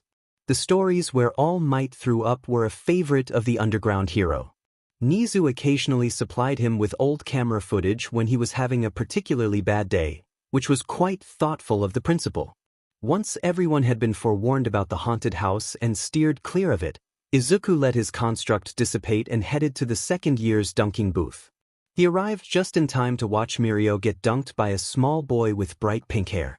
Izuku cheered alongside his unofficial classmates as Mirio plopped into the water with a shriek that was cut short by gurgling. "We made the water extra cold," Himura confessed, forming ice along his fingertips. Izuku just laughed. There was a splash and Mirio surfaced. "That's really cold," he shouted, turning to his classmates. "Himura!" After about half an hour, it was Izuku's turn to sit above the vat of freezing water, smiling at the line of kids ready to throw basketballs. 5 minutes later, he still hadn't been plunged. Mirio grabbed one of the ball and threw it at the hoop, but Izuku intercepted it, tossing the ball right back at him and smacking him in the face with it. Another 3 minutes saw the same pink-haired boy throw a ball perfectly into the hoop, plunging Izuku straight into the water. Once the first 3 hours of the festival had passed, Izuku, Mirio, and Tamaki went to the dressing room for the beauty pageant to wish Nijire good luck. She had chosen an elegant dress that matched her hair, reaching just above the ground when she wore heels. There was a single shoulder strap on the left side, leaving her right shoulder bare. Her hair was styled into a spiraling braid down her back, with 2 strands framing her face. She looked stunning, and Izuku made sure to tell her as much. There were only 5 girls participating in the pageant, including Nijire, 2 from the second years and 3 from the third years. Izuku sat between his mother and Mirio when the pageant began, both chattering away about each of the contestants. Personally, Izuku thought they'd all overdone their makeup, or their clothes were too ornate, or the hairstyles too intricate. Mirio elbowed him every time the next person walked on stage, grinning at him as though he knew what he was thinking. "Fight me. Give me the time and place, bro. Once the pageant is over. Jim Beta. I'm going to beat you." Inko raised an eyebrow at the slip but didn't comment, finding Izuku's reaction as amusing as Mirio did.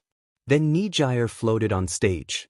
Inko and Mirio applauded, while Tamaki waved meekly to show his support. Nijire's parents cheered, and most of the crowd joined in. Izuku was momentarily taken aback. Mirio glanced over and chuckled, turning on his phone to record Nijire floating around, then panning over to Izuku's expression. Inko was in the background of the video, covering her mouth and giggling as her son sat there in awe. "So, Izuku, what's your impression of the pageant so far?" Mirio asked in an announcer's voice. "Ha." Izuku responded, finally snapping back to reality. "An excellent opinion. Thank you for sharing your insight into the event." Izuku blinked and shook his head, focusing on Mirio. "What? Sorry, I spaced out for a second there. Wait, are you recording? Mum, what's so funny? Mirio, what dash?" The 2 friends burst into laughter while Izuku sat in confusion. "Ah, young love," Mr. Yagi said from Inko's right, grinning at Izuku from over her head. Izuku's face turned a dark red. "Mr. Yagi, not you too." Nijire won the pageant by a landslide. Meanwhile, Wisp and All Might were patrolling the city, soaring through the sky at incredible speeds. Working alongside the top hero had really helped Wisp improve his quirk's control and power. He was able to match All Might's top speed in the air, utilizing his dark cloak to its limits.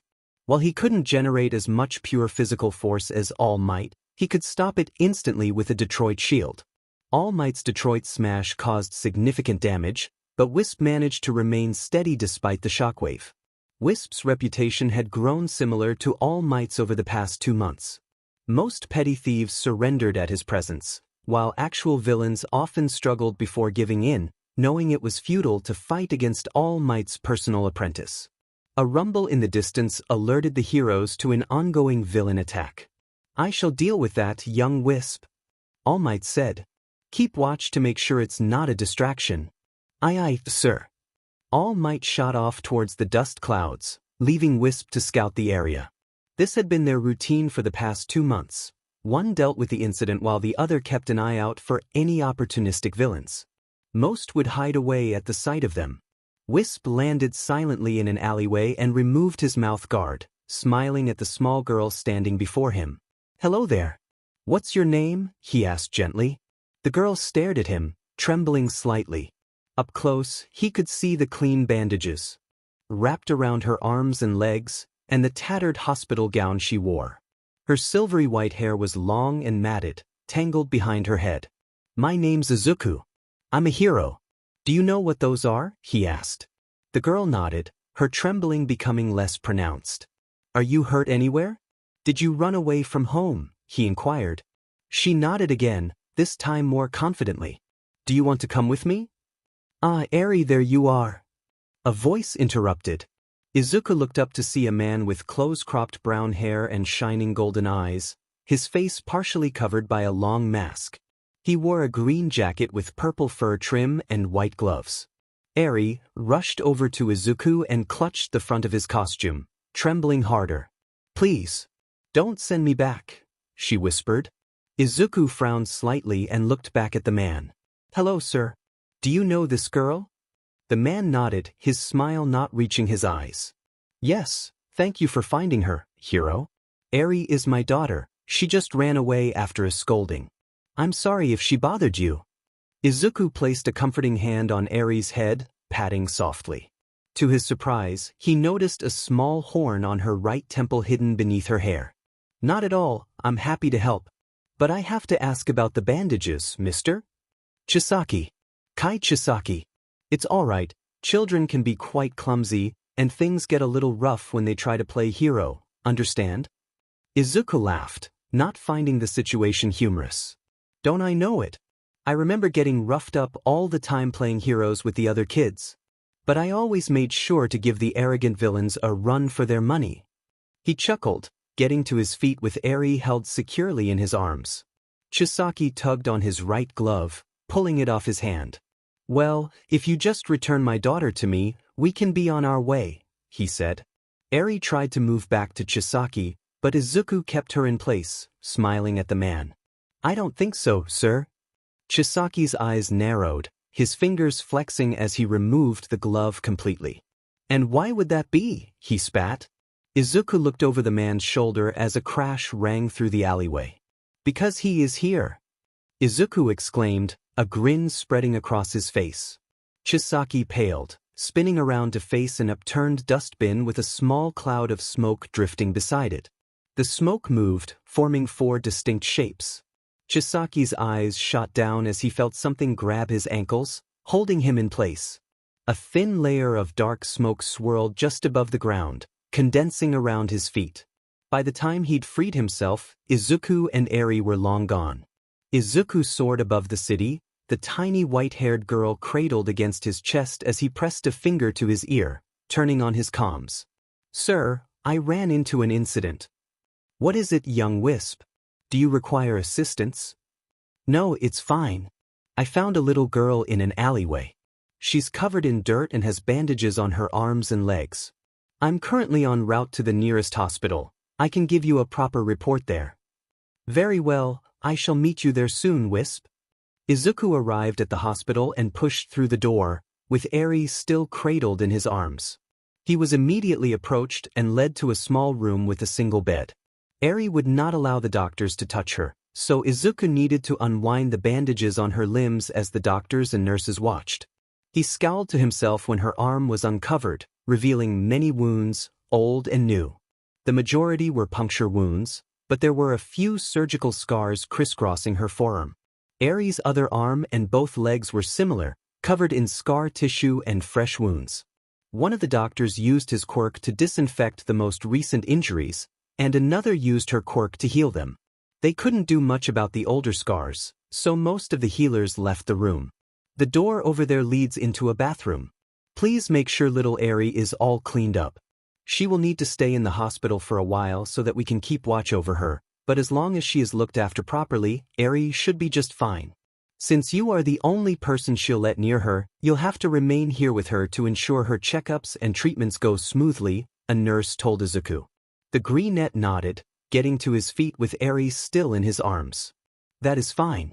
Someone should be here soon to get a report from me, please let him up. The nurse nodded and left the room, leaving Izuku and Eri by themselves.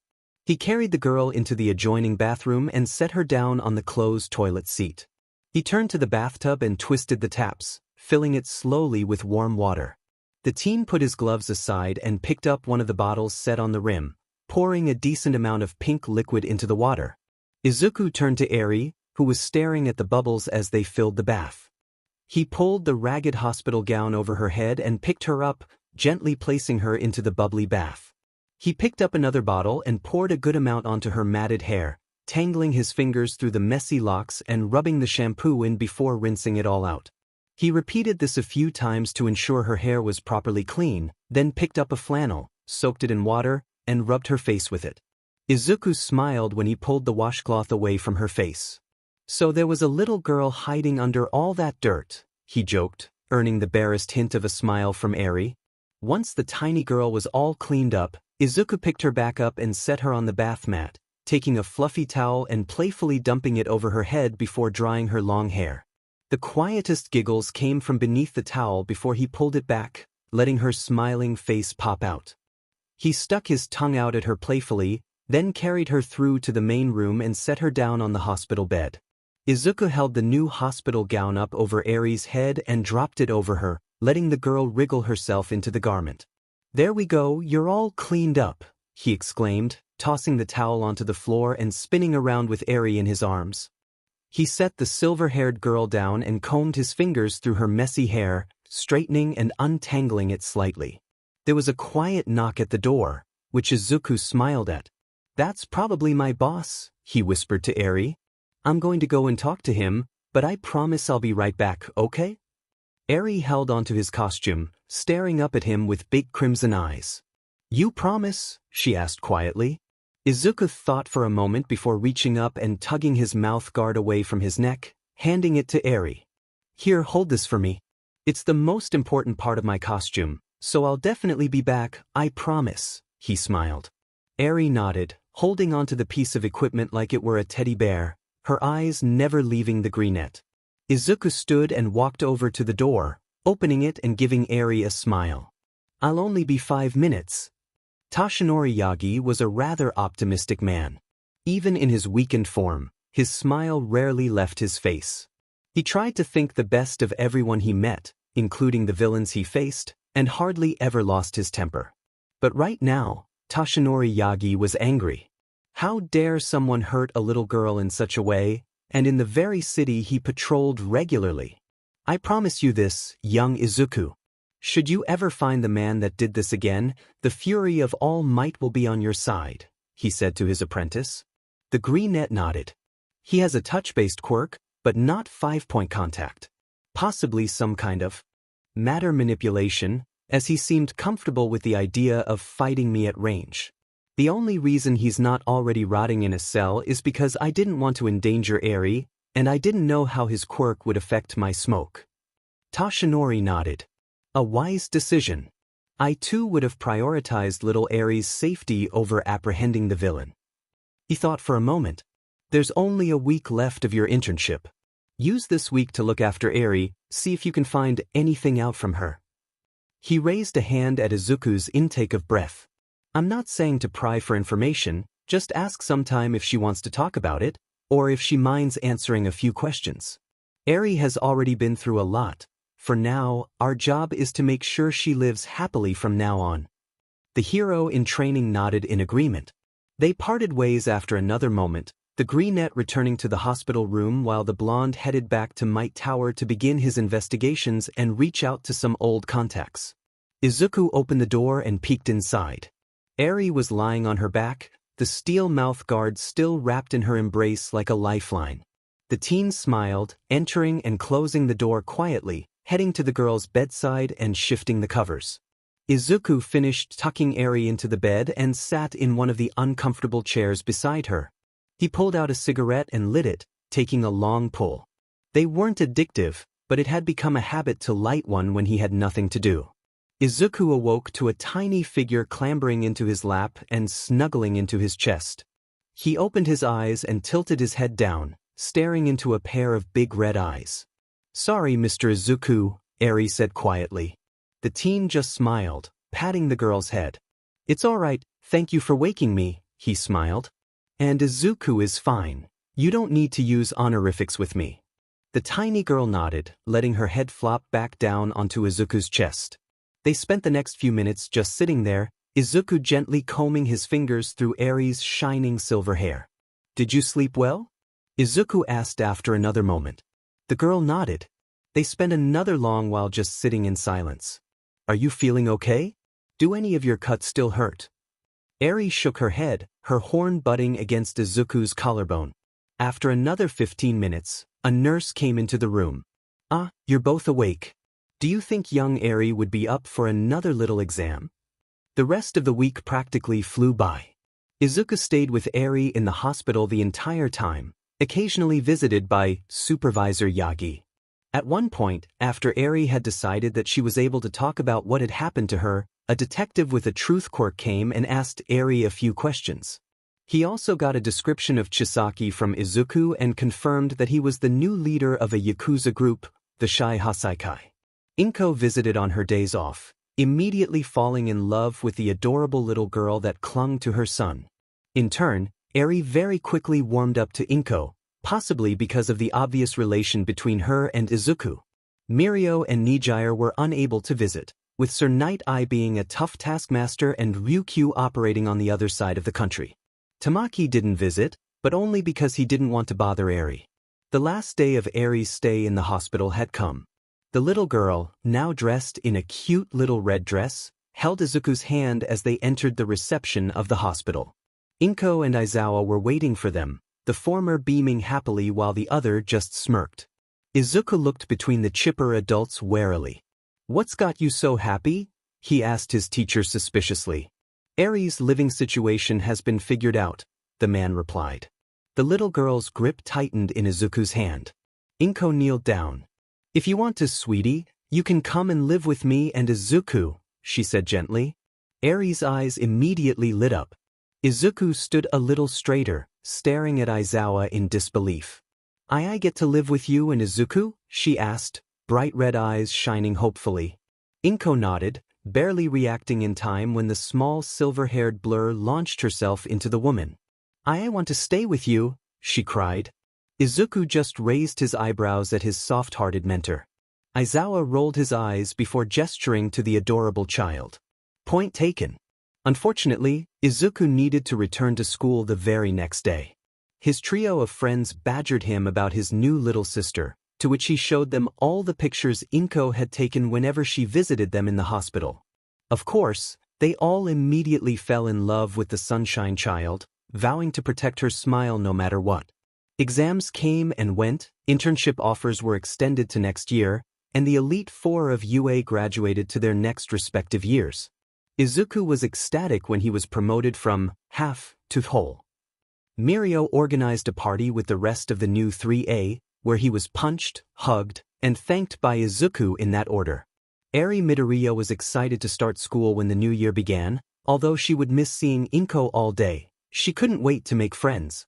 The UA entrance exams came again, and the Elite Four were invited to spectate and help the teachers monitor the vast model cities.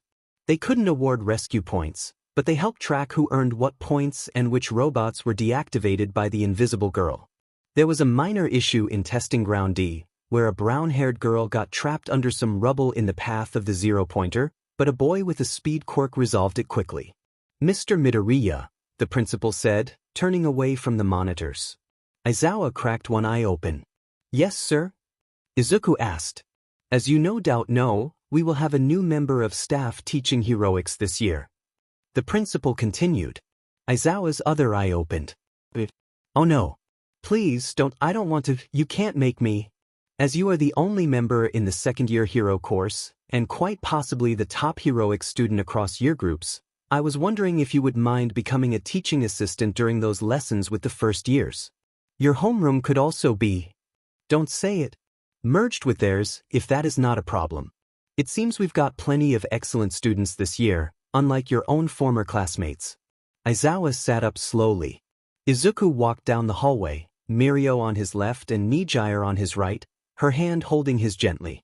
Tamaki was on the other side of Mirio, trying to avoid the other students in the hallways as they walked. Man, I can't wait to see who the new heroics teacher's gonna be. Nijire said. Probably a prominent pro, because of how hush-hush they're keeping things. Mirio theorized. Maybe they just don't like attention. Tamaki muttered. Mirio nodded. You could be right. He agreed as they approached classroom 3. You're still in the 1A room, right? Nijire asked. Izuku nodded. Yeah, just for convenience's sake. We never really did anything in homeroom anyway because, well, just you. Mirio said. Yeah. Izuku sighed. Just me. But he told me not to go today, although I'm not sure. The greenette trailed off as he looked out the window to the field below. There was Aizawa, with a class of 20 standing nervously before him. The quirk assessment test. I'd almost forgotten. He muttered. Mirio clapped Izuku on the shoulder with a grin. Well, we've got to go. You have fun with the little furs ties. He said, turning to 3. Tamaki smiled and followed after Mirio. Nijire gave Izuku a quick,